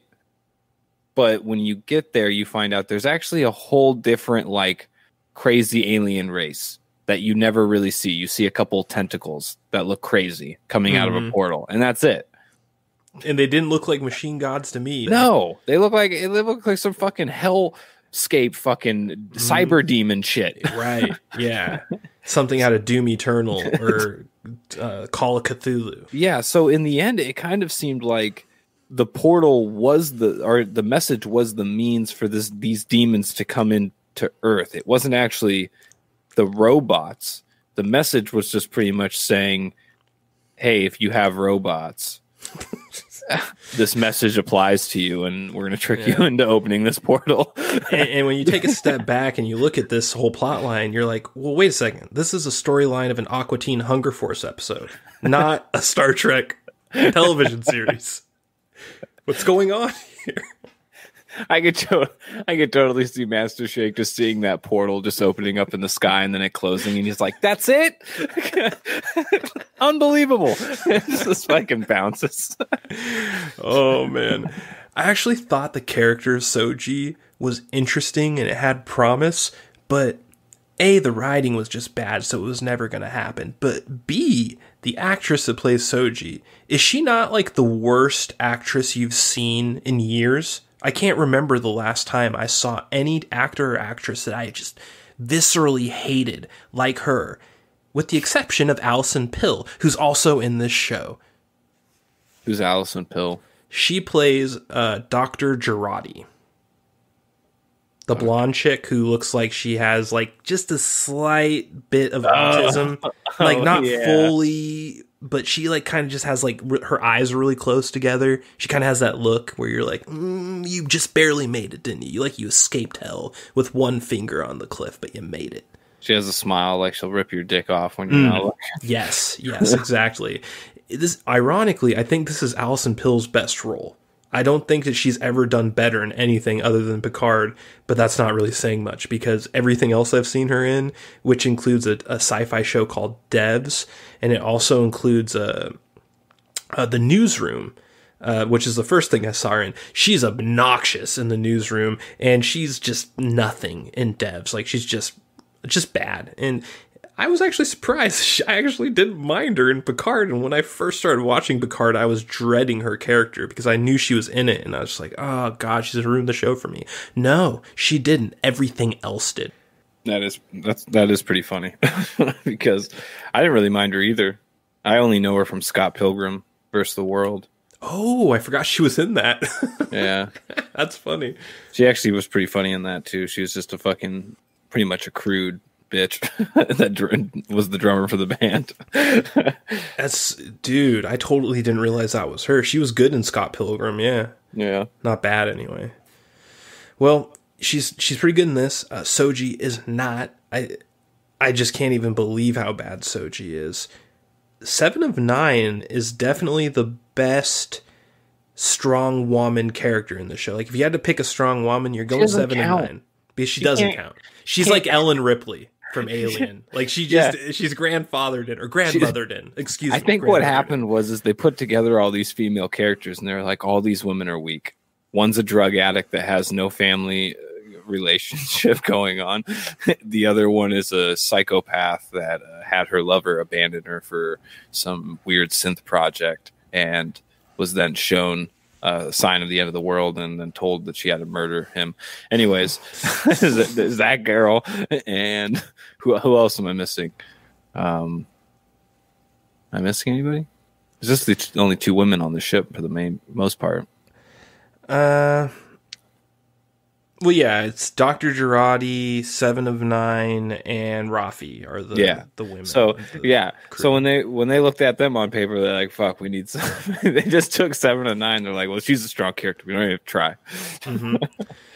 Yeah, actor's still alive, perfect. She still looks gorgeous, awesome, and she still remembers her character too.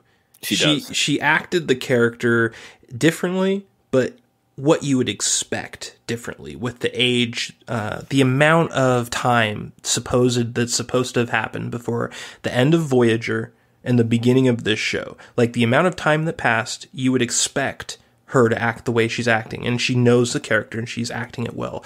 The opposite of Picard, where when you go through this show and you see the way Picard kind of bumbles his way through it, you do not ever get a real sense that he is Jean-Luc Picard, ever.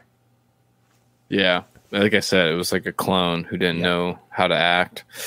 Exactly.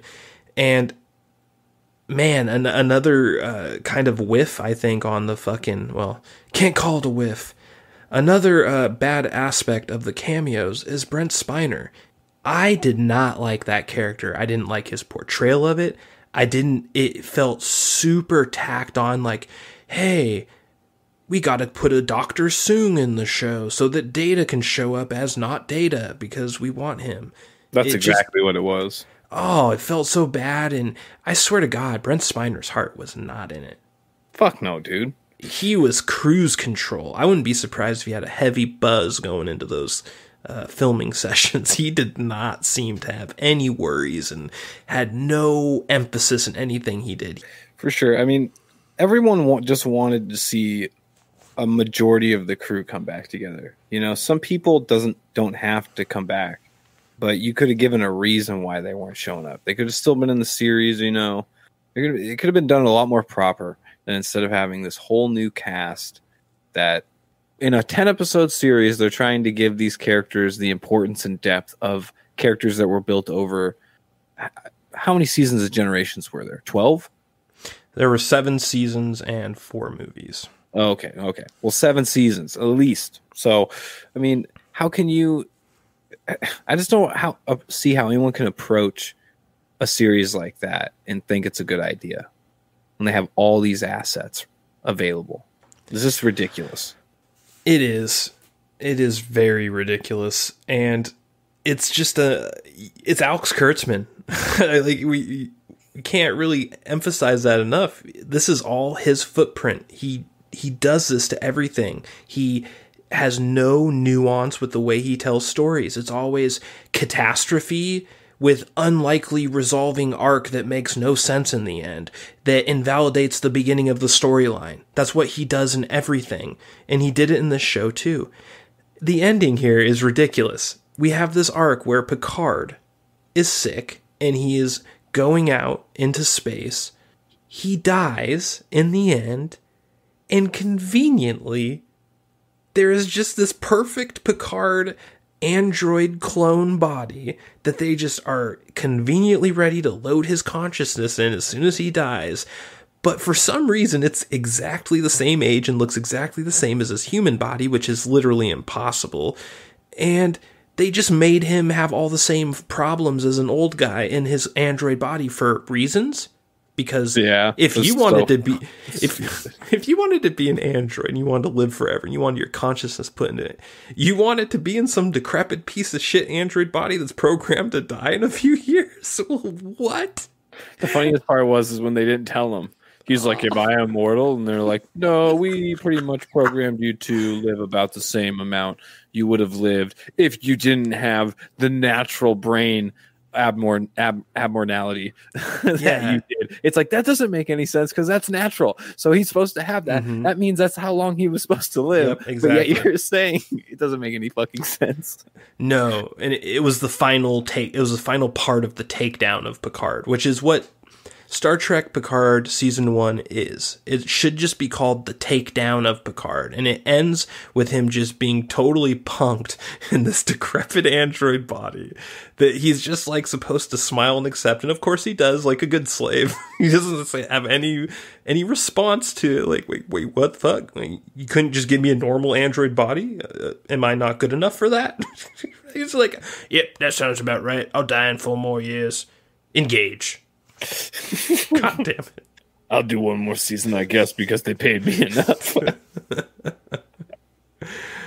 I like the orchid weapons, though. They didn't make any fucking sense, which is a core theme of the show, but the orchid weapons were really cool.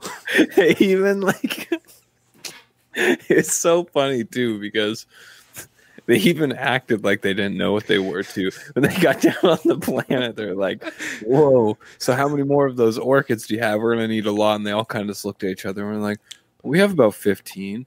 And they're like, well, we're going to need a lot more in 2 days or whatever. And they all just looked at each other like, who makes them? Like, there was nobody. There was no resolve to that at all. There was just, don't worry, we can at least get this many more, or, you know, we can go ask this person to see what the solution is. There was none of that. Everyone just looked at each other and they're like, I guess we're fucked. Oh my god. So basically everything we've been talking about in this little clown boat session we've been discussing is all in the final 2 episodes of the show, and we're not even halfway done with the clown boat action of these final 2 episodes. Eventually the Romulan fleet comes to this planet, which I thought they didn't have any ships. No, What happened? They had no ships, but apparently they had a fleet that's like bigger than the Dominion's fleet at like the battle at Cardassia Prime before, like it's just like the size of like the most massive fleet you've ever seen, after you're supposed to believe they had nothing. And oh, by the way, all the ships are the exact same ship. Yeah. They literally copy and pasted one ship 1,000 times to make this fleet. So sad. It is so sad. And oh, by Same the thing way, for Starfleet too. Though. As Riker, spoiler alert, Riker shows up. Is he piloting the Enterprise? No, he's piloting some. What was it, like the Jiangcheng? Oh, yeah, wow. some Chinese fucking propaganda name. It was crazy to hear that. I'm like, wow. So away with the USS Enterprise, which was always a patriotic symbol in Star Trek, because the USS Enterprise, there's a lot of history with it. It's a real ship that is considered kind of like a hero ship of the U.S. Navy. Okay. None of that. We're going with the Zhong Huang Kung or whatever the fuck that is. And Riker is very happy to be there and tell, I'm going to kick all your butts if you don't get out of here. It was like the cringiest line I've ever heard. Like, why are you going to do Riker like that? You had this great bottle episode with him and Troy where he's making pizza in the forest. Everything's great. That was great. And then you do this shit. You bring him in with by the way, another copy and pasted fleet. His ship is the same as every other ship in the identical formation as the Romulan fleet. It's like they couldn't even change the spacing between the ships and the fleets. It's just a copy paste. Oh my god, this is embarrassing. The same show that brought you the Dominion War, which had some of the most amazing space-based fleet battles in the history of television and cinema, period, brings you this, a copy and pasted ship on each side with a dopey captain making retarded schoolyard threats that a 5-year-old might be embarrassed by making. Wow. No shit. And let's not forget that the whole premise of this series was based on the fact that there weren't enough ships to save people. All right? I just want to hit that home. Are you saying there are plot holes in Star Trek Picard Season 1? When I saw all those Romulan fucking cruisers, it's like unfucking believable. These guys just like bounce on the rest of their fucking species, or this is a plot hole. Oh, there's so many plot holes. Okay, let's just, we're on topic plot holes, so let's just get this fucking over with. Most of the plots in this movie go nowhere and vanish as soon as you think you'll get an answer. In this show, they claim Romulans don't deal in artificial life.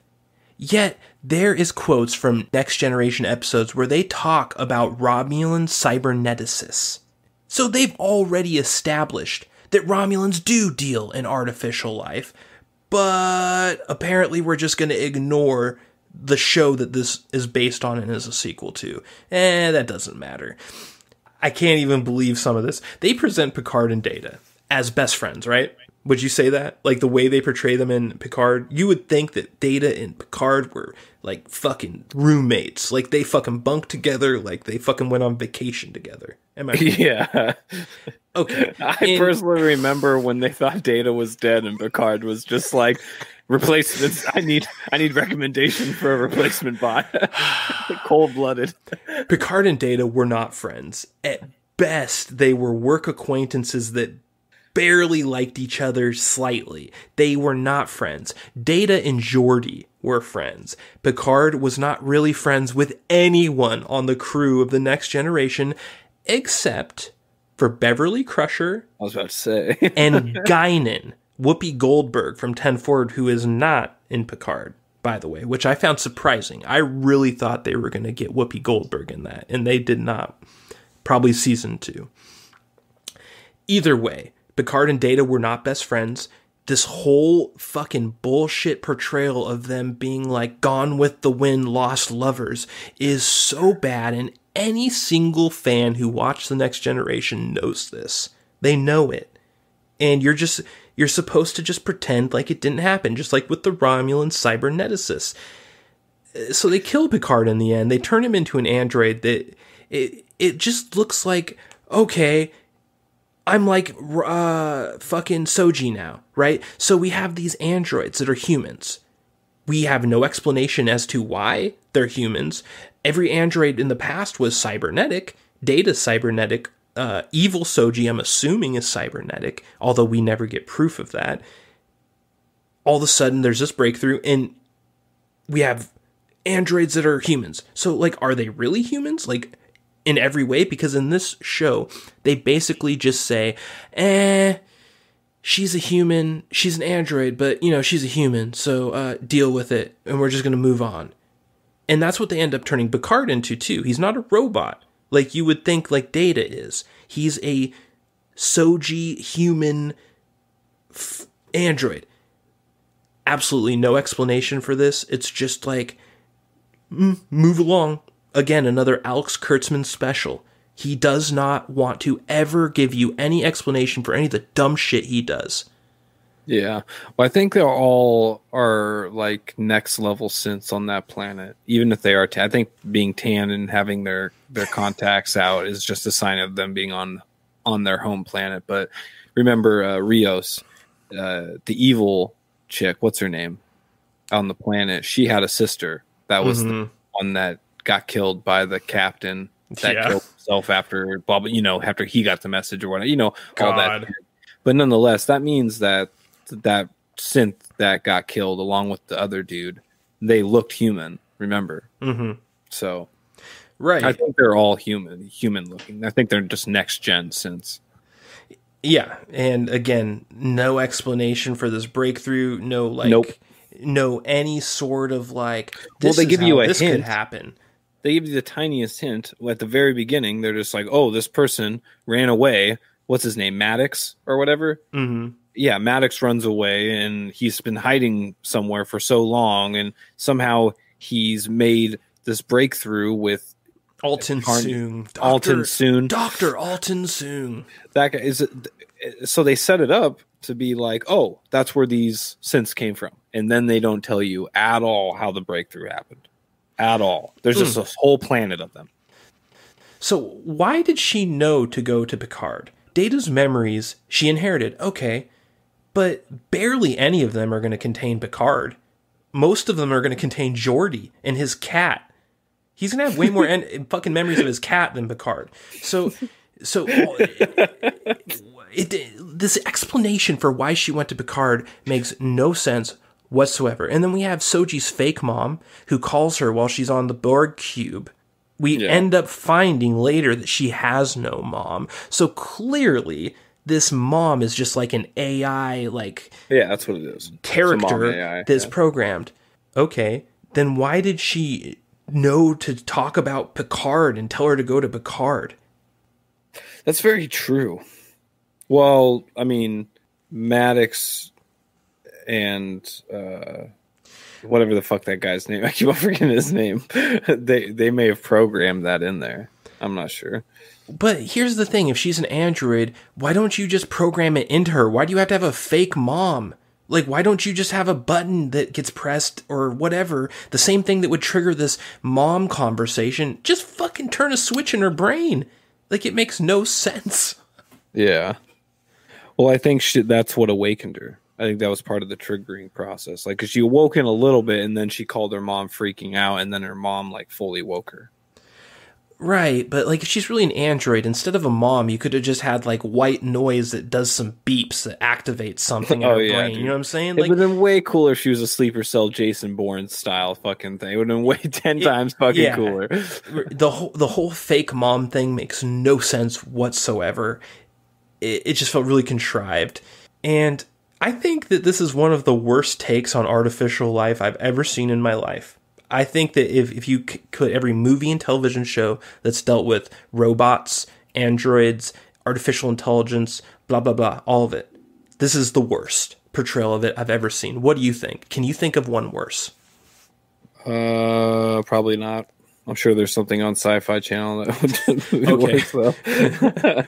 Listen, if you want a good take on artificial life, watch Westworld, not this. This is not it. No it shit. Is so bad that it's embarrassing at times. And then the show ends with this Assemble the Crew montage that features 7 of 9 and Rafi making out, setting them up as a lesbian couple. and it's just like this jump cut, like a camera zooming out and just showing them all kind of do it in like choreographed succession as the camera, and they like all approach at the same time, and then it shows them on the bridge. And of course, Picard does his, they let him out of his cage. All right, old man, you can do your line. So shallow, dude. Oh man. Yeah, this is not a Star Trek show. Current day politics just ham-fisted into the storyline, like the all androids to the gulag plot. How does that make sense? You're trying to say this is the Prime universe, not the alternate JJ universe. And you're going to tell me that the Federation went from just like the most goody two-shoe bullshit I've ever seen in my life to fucking all synths must die. No shit, all synths must die, and pretty much condemn Picard for trying to save a species. Yeah. No investigation before you just declare that just fucking robots are bad. It's like, okay. I cringed almost every single episode. I was watching the series as I was going to sleep every night. Yeah. And it was just like, I would just like be falling asleep, and then I'd just like kind of be woken up from some of the shit I said. I'm like, they really just fucking say that? It's like, I like the overall plot if it was just written well and had good acting, but it was totally squandered. Like the idea of the Romulans taking this Borg cube and like trying to like research AI while also claiming to never participate in AI to try and prevent these machine gods from showing up. There is some coolness with like the way that's all set up, but it just goes nowhere. Of course. I mean, the fact when I saw that they were calling it Star Trek Picard, how else can you put it? It's just like, yeah, come watch it. It has your favorite character in it. Like, we know because it says Star Trek Picard, but something tells me because it's so obvious that it's gonna suck. Like you're saying, it's I think I already used this analogy before, but when I see shit like this, it reminds me of Vincent D'Onofrio in Men in Black. It's a fucking alien walking around in human skin, and it's just like, that's not convincing. All right, I don't know how you're fucking fooling anybody right now, but this is not Star Trek Picard. It says it's Star Trek Picard, but this is not even a Star Trek series. No, it's some weird action sci-fi that you're just trying to claim it has Star Trek elements in it. If they didn't say that some of those weapons were phasers, if they didn't have some of the iconic characters in there, the whole series would stand on its own as a shitty sci-fi. The only reason it's even remotely good is they have 7 of 9 and Jean-Luc Picard, Riker, and yeah, I don't think there was anybody else that was from the original series. Oh, but Hugh, the Borg. Ah, yeah, okay, so Hugh. But If you took all those people out, you wouldn't even, and just took out key terms. Like if they were in the cube, for instance, if they never actually showed the exterior of the cube and they were just inside the cube and they said it was an alien ship and they just didn't say Borg, it wouldn't even look like the original set. No, I mean, did you think the inside of that ship looked like the inside of the Borg from like the movies in the series? No, it didn't at all. Man, that's what I'm saying, man. It's like a different series, but they're just using a couple characters from another series to make it popular. That's exactly what they're doing, and that's why I thought it was funny that they started off with Picard with the MacGuffin syndrome, because I was like, oh, okay, that's perfect. They're using Picard to build an audience. They're going to kill him off at the end of the first season, and they're going to have their strong woman Soji as the lead character from then on. But then I thought, well, they wouldn't call it Star Trek Picard then, if that's what it was going to be. They would have a more like non-specific title. So then I was like, wait a second, so how is he not going to die then? And then you get to the end, and it's like the most loser, shitty, boring way you could possibly end him not dying happens with his fake death. So disappointing. It was the one thing I was looking forward to. I was like, well, at least they won't be able to fucking dig him up from the grave. Or could they? But they took that away from us. They took away the only thing we could have, an end to it all. Yep, I know. It would have been... I think it would have actually made me like the show a bit more if it ended with, it was only a one-season show, and they weren't trying to act like there was going to be season 2, and Picard did actually die in a meaningful way in the end. That actually was well-written and had a good plot to it. But we didn't get any of that. It was quite the opposite. Fuck no. That being said, Broadcaster Nickels, what do you think the best episode of season 1 was? Where Jean-Luc and Soji were on the run. And they went to that planet where Riker and what's her name was at. I think that was episode 7. I think it was that episode, or actually, I think one of the other better episodes was the one where Rios and Picard and 7 of 9 all go down to that gambling planet. What is it? What's it called? Free Fall or whatever. Yeah, it was like. I forget the title, some like Trouble in Stardust City or something like that. It had some like kind of that was probably the most vibe. That was probably the most Star Trek-esque episode. It actually had a mission. There's some goofy elements to it. There was a villain, you know. They made Picard look ridiculous, but I enjoyed it. Yeah, it was pretty funny. My favorite episode. I'll give an honorable mention to the Riker Troy bottle episode. It was my second favorite, and it's pretty close to my favorite. It just had like the good vibes. It was well written. The actors actually portrayed their characters well.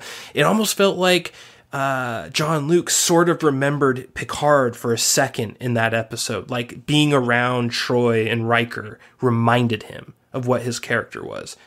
I don't know if it was just my imagination or not, but I felt like he was at his best in that episode with the character. I mean, seeing Riker command Alexa at home, it was just like one of the things I didn't know I needed in my life. It's like, this guy makes me want an Alexa, but I know it's not that cool. Yeah, just like socialism. It's really cool in Star Trek, but in real life, the fine print's a little different. Smudge. Here or there. But my actual favorite episode is called Broken Pieces. And this is the episode where 7 of 9 and Elnor go to rescue Hugh on the Borg cube. And this is the episode where Hugh dies. He's killed by the strong woman partner of Narek. I forget what her name is, but pretty hot. She is, and I actually liked her acting. I thought her acting was really good. Her character was just written like shit. So I think she actually did good with what she had. But anyway, I like this episode beginning to end, but the reason it's my favorite episode is because for a few glorious seconds, we saw 7 of 9 become the Borg Queen.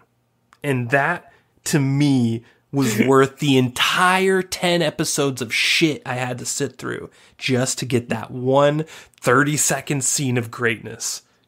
So it's such a shame it ended. I know. It would have been way cooler if, like, when she was when Eleanor was like, "So you're just gonna kill me now?"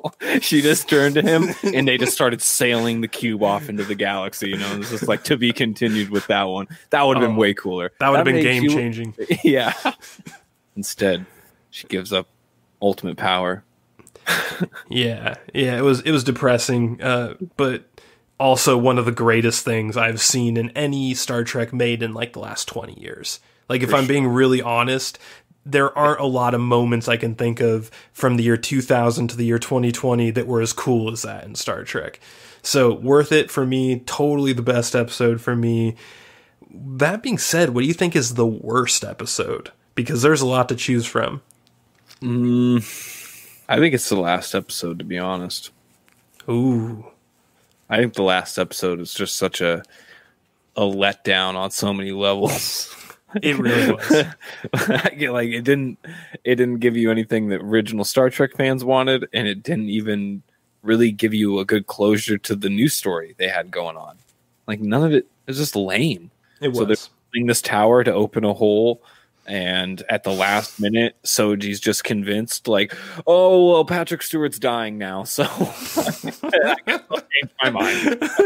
It's just lame, dude. Oh my god. He was trying to tell you as a friend the whole series, and you're like supposedly love him. You know, the kid, Riker's kid, was like, you know, Picard could be your dad, and she's like, pretty much had that moment where like, you know, you're right. I guess I'm gonna go, you know, treat him like a father or something. And then the moment she meets the rest of those synths, that evil bitch was just like, nah, dude, we gotta do it like this. We gotta build this tower. And she's just like, yep, let's do it.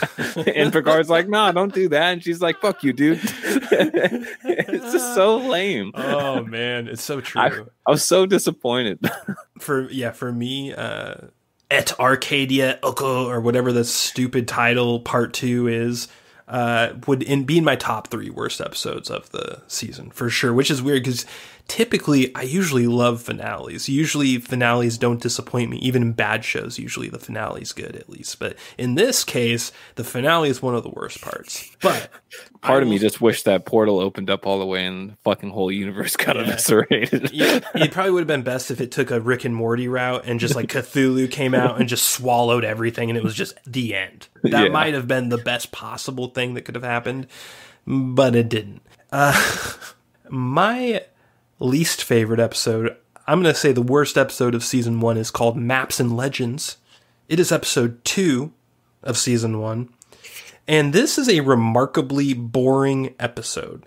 This is an episode where nothing happens. Literally nothing happens. You go from beginning to end, and you can clearly say that you could have cut episode 2 out of the show and went straight from 1 to 3, and no one would have noticed. 2 was just when he was recruiting Ralphie, right? That and like some generic, like, let's go investigate first Soji's room where her boyfriend died and like do this dumb Minority Report shit that no one's buying.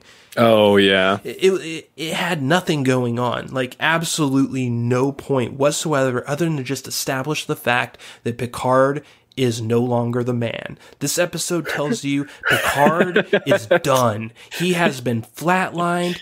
This is Femtrek, and we no longer have a need for a strong male role model like Jean-Luc Picard. It's true.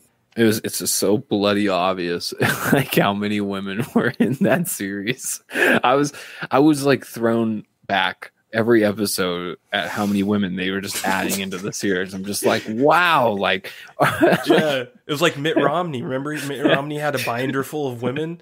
He fucking threw it at Alex Kurtzman, and that's what Star Trek Picard is. It's just so insane. Like some of them were good actors, most of them weren't. But it's just like, what the fuck is going on here? You have four characters played by the same woman, and none of them are acted well. Not a single. Not one. Then you got Commander O. Oh God, I forgot about her. Dude, there's so much bad to talk about in the show that we've gone like an hour and a half and we haven't talked about Commander O yet.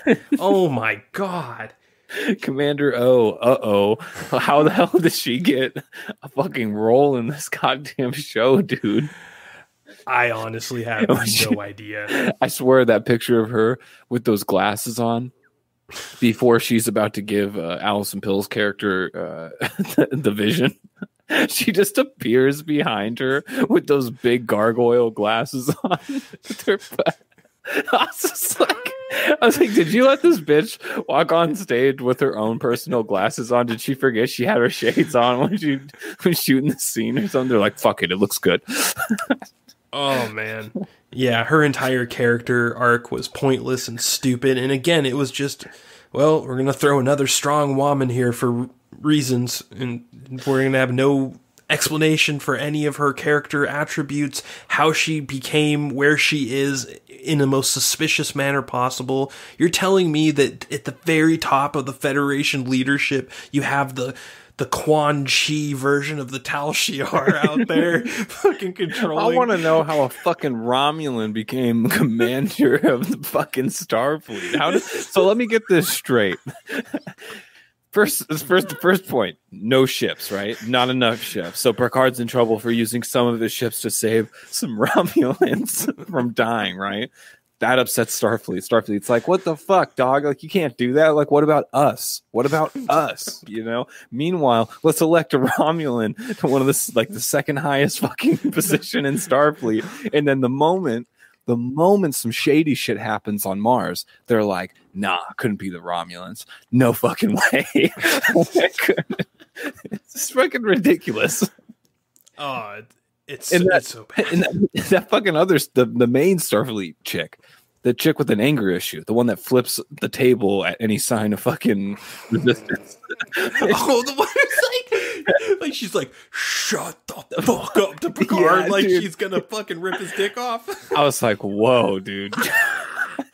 Oh my god. Again, not a kid's show. We're no longer in watch the show with your family territory. The way that it's not even like the swear words. It's like the crassness behind the swearing that's just jarring. Like, what? She honestly, that chick looked like she didn't even want to be on the show. Like she was like mad her about it. yeah, like her husband's like in charge of like getting roles filled or something, and they couldn't fill this one, and it was really didn't pay well or something, and they're like, get this, and she's just like, fucking god damn it, and every line she had was filled with malice. It was. She was probably the best actor or actress in the entire show, but it was all like hatred. Like she was hot around the collar, man. she was for sure. Wow. Yeah. I know there's some other women we're missing. Oh, I mean, there's too many to count. It's a binder full. But what's her name? Fucking Soy Boy's sister. Fucking, yeah. She's like overly violent too. Like, and she doesn't even know like why she's violent. Like her character seems like indifferent sometimes. Like sometimes she's like, I'm just gonna fucking beat this little pipsqueak brother I have. He's a little piece of shit. And then other times it's just like, I love you. We just don't understand each other. We must go our separate ways. Oh, it's just like, I know. It's like if you just wrote that character with a little bit of subtlety, it would have helped so much. But you can just, another Alex Kurtzman special. His villains have to be mean for the sake of being mean, over the top and nonsensical. And that's exactly how they wrote her. It's like you said, it'll be like 1 minute, you're just like beating him up, and the next, like, maybe we should go Jamie Lannister on this bitch. You know what I'm saying? You're just like, what is happening here? Like, there's no consistency. She's so over the top. For what reason? She's supposedly trying to save the universe from these robot gods, and according to the plot line of this television show, she's a good guy. Yeah, she's actually the good guy.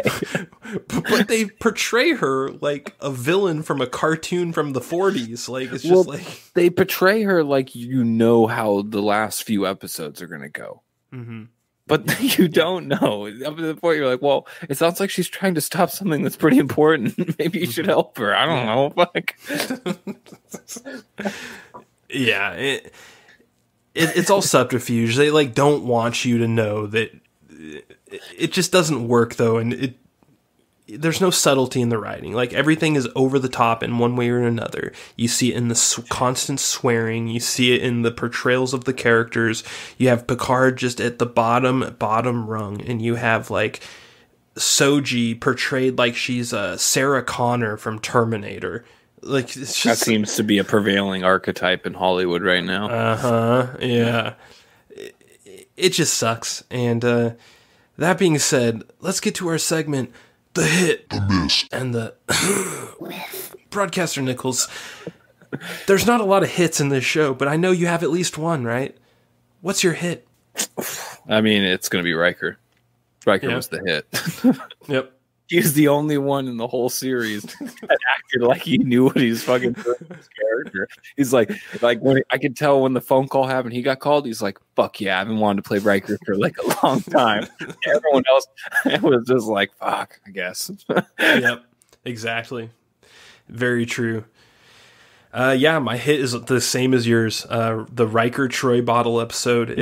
It just brought you back to actual Star Trek for one episode. Broadcaster Nickels, what is your miss? The captain himself, man. Jean-Luc. That was a character miss and a half, bro.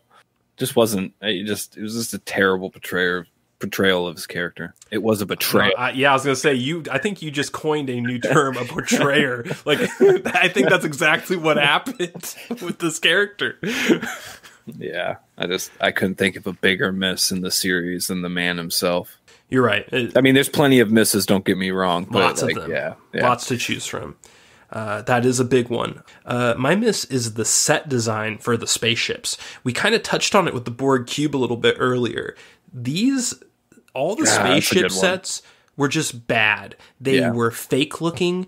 They looked like they were either CG green screen or just really bad actual sets. And I can't tell the difference with the Borg. That was the one where I couldn't tell if it was CG or just really bad sets.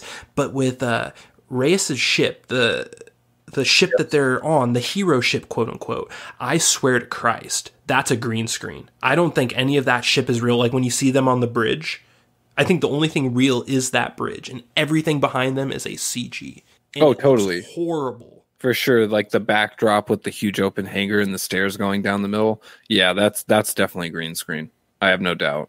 It's bad. And like the way that they show that ship, they never... in the Next Generation, the Enterprise was like this living object. Like you saw them going through different rooms, different hallways, different decks, different cargo bays, different levels of the bridge, everything. Engineering, all these things. Like these were real breathing sets. Mm-hmm. These ships have no sets. They have one set and then a green screen in the background. That's it. There is no like watching Picard and Soji walk down a hall having a conversation as they approach a room to have a meeting with the rest of the people. It goes from we're at the bridge and then hard cut, we're in a room that's a set. There's no actual ships in this show. There are no ships.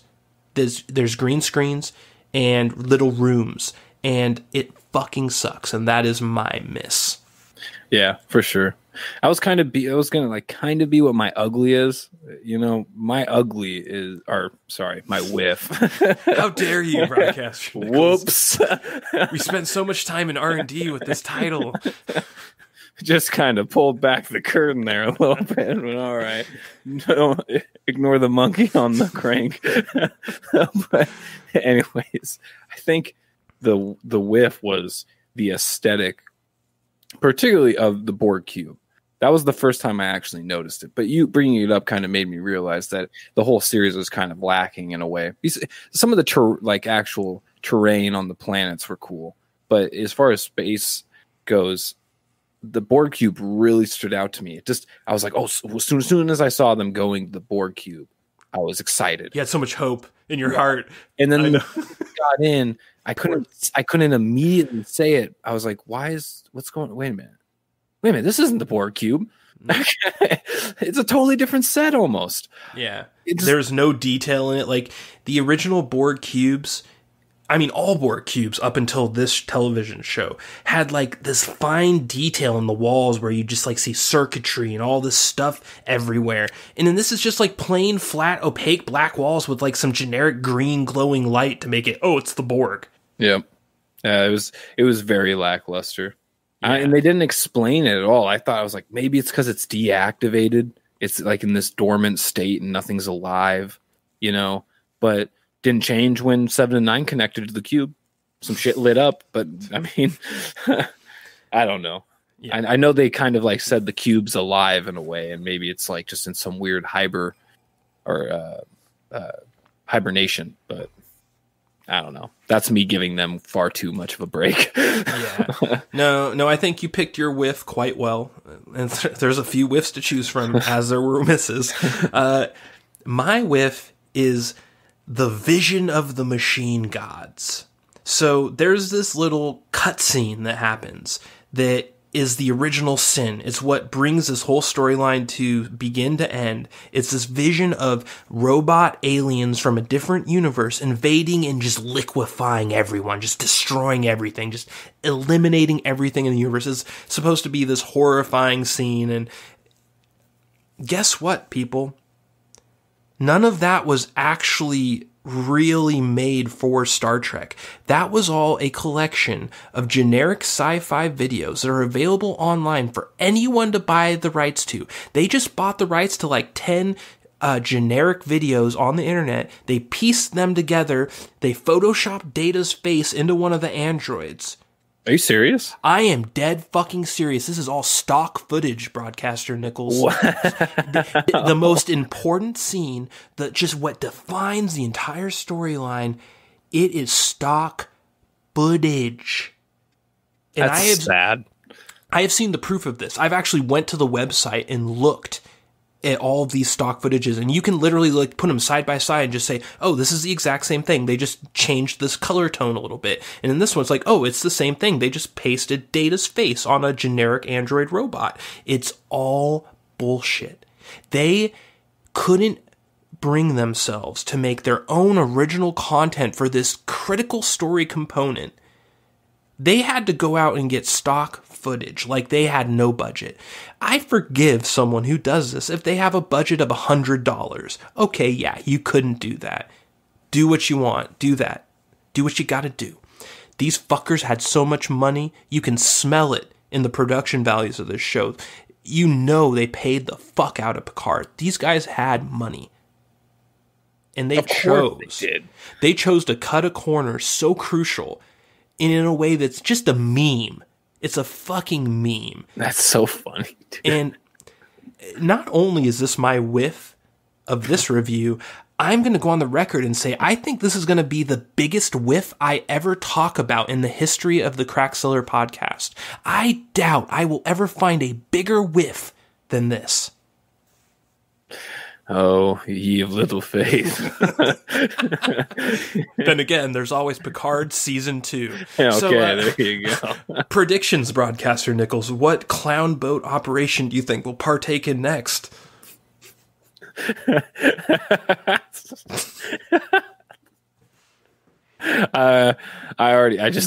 My brain immediately went to these ideas, and the first thing I landed on was probably most likely gonna happen. The search to make Data again. That's probably what it's going to be. How can we bring Data back from the void?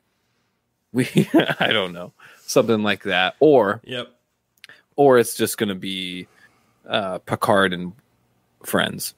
I think that's what it's really going to be. Yeah. I don't think they're going to have like a huge catastrophe. I mean, who knows, man? It depends on if Alex Kurtzman's still involved. Yeah, if Alex Kurtzman's still involved, I really don't see them taking it in any like significant like series way, like where a series has like an idea of where it's going to be in 3 seasons or whatever. If they do, I would probably say they're going to probably bring the Borg into it a little bit, because the Borg seem to have some type of connection with the synths, with Data having connection to the Borg Queen and 7 and 9 being there and stuff like that. So it seems like the Borg is a pretty big element that they're willing to bring in. So I can see them going down that route. I really hope they don't linger on this whole Romulan business. If it's a fucking season of Romulan aftermath and them like, bringing those two species together again, that would just be fucking lame. But it's probably one of those. Yeah. To me, I feel like the ending of season 1 sets this up to be just a very poor Firefly wannabe show in season 2. And it kind of is in season 1 in certain ways, but you have like this purveying arc that they kind of have to do with Picard and with the space gods from an alternate dimension. They get that all over with. You would think that from here we would actually have some closure, but we really don't. We don't know who the machine gods are. They don't look like machine gods. They're probably not machine gods, but Alex Kurtzman's never going to tell us. It's just up to our fucking imagination. Imagine what drugs they were smoking while they wrote the storyline, and that's your answer. So here's what I think. Season 2 is set up with the crew. The crew is the squad. The squad is assembled, Broadcaster Nickels. It's there. We have our lesbian couple. We have a demasculated Jean-Luc Picard. We have the ninja guy there for blood and guts and lots of blade-like action scenes. And I think we're just going to have some random adventures. I think that they're going to be like, you know what? In response to everyone bitching because we have no Planet of the Week, Season 2, we're going to do Planet of the Week the whole time. But it's going to be bad. And it's not going to be good Planet of the Week. It's going to be like fucking SJW talking point of the week. And each planet is going to be a new SJW movement, like either something on racism or sexism or intersectional transgenderism, whatever. Every time it's going to be a different one. And then at the very end, right when you think you're going to get some relief from all this bullshit, they're going to double back to the machine gods out of nowhere. And you're going to be like, I'm literally in hell. The end.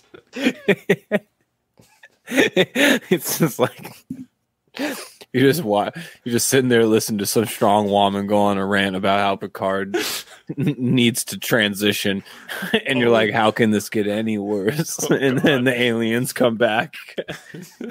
And they're actually just a strong woman race from the future.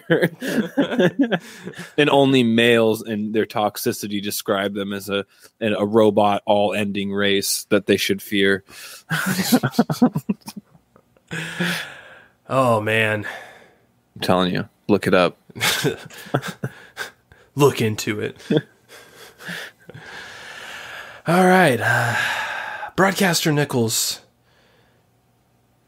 do you have any closing thoughts on Star Trek Picard? I feel like we've been kicking a dead horse for over an hour now, so we might want to just let it lie. But do you have any last parting shots to get in against this atrocity we call Picard?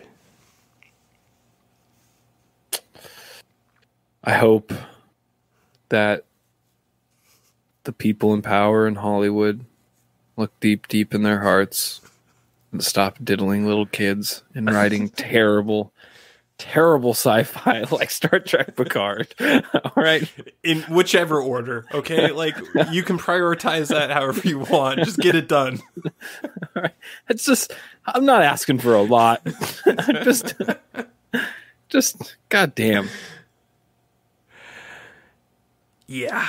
I think I've said everything I need to say about this show. As someone that literally watched The Next Generation before he went to bed every night of his childhood, essentially from like age 5 or 6 up to age 13, this is a show, it's kind of like the FF7 remake of science fiction. Honestly, like, you just have this feeling like, oh god, I'm gonna see Picard again.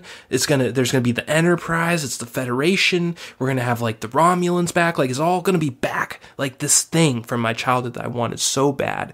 And watching this, it was like watching the Gimp from Pulp Fiction rape your childhood in the ass right in front of you. And I can't even describe the pain that caused me.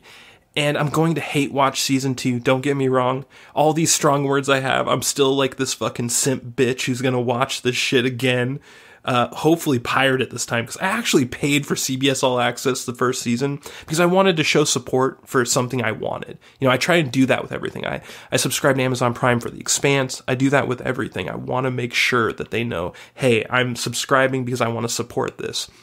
I don't think I'm going to do that for season 2. I think I'm going to torrent that bitch.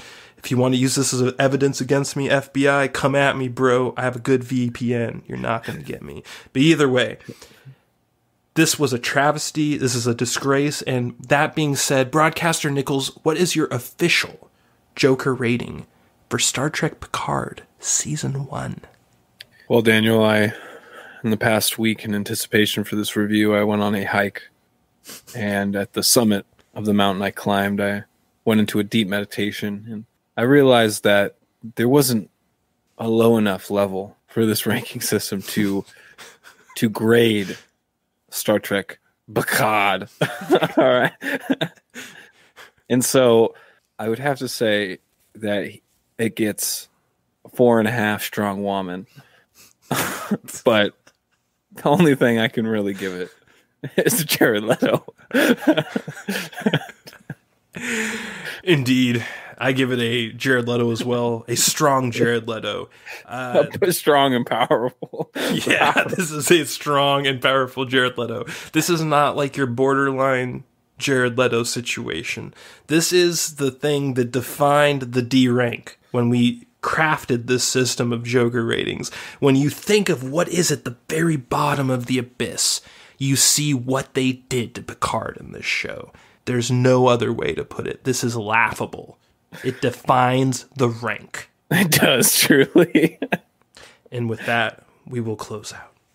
You know, I think now that there's a Snyder cut, that we should get the air cut of Suicide Squad.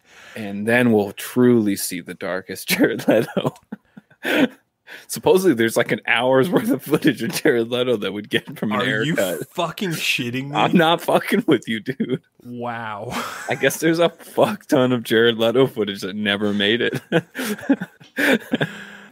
I could say, oh my God. This will happen. I know it's going to happen now. Now that I said it, I know it's going to happen. I can already see this happening. The Snyder Cut's going to happen. It's going to be remotely just fucking like a smidgen better than the travesty that initially came out, right? And people are going to be like, see, it was fucking better. Now let's get a suicide cut. The suicide cut. Let's try to make that trash movie good. No, let's just do Jared versus Joaquin, like Freddy versus Jason. But that would be amazing. Let them just brawl it out on live television. The winner takes Joker. I remember seeing someone trying to defend the tattoos on Jared Leto's Joker. Oh, he's like, I actually thought the tattoos was pretty genius. The damage tattoo on his forehead, he put on his forehead because after he killed Robin, Batman beat the ever-living shit out of him and disfigured his face and made him have to get all of his teeth crowned and stuff, or capped and stuff. So then he tattooed damaged on his forehead because, you know, he's damaged. And I was just like, wait a minute. The Joker's damaged? I thought the Joker was damaged when he killed a little kid in a costume with a crowbar. I thought that was when he was damaged. What are you fucking talking about right now? Bro. I was like, I think that's like real life Stockholm syndrome for the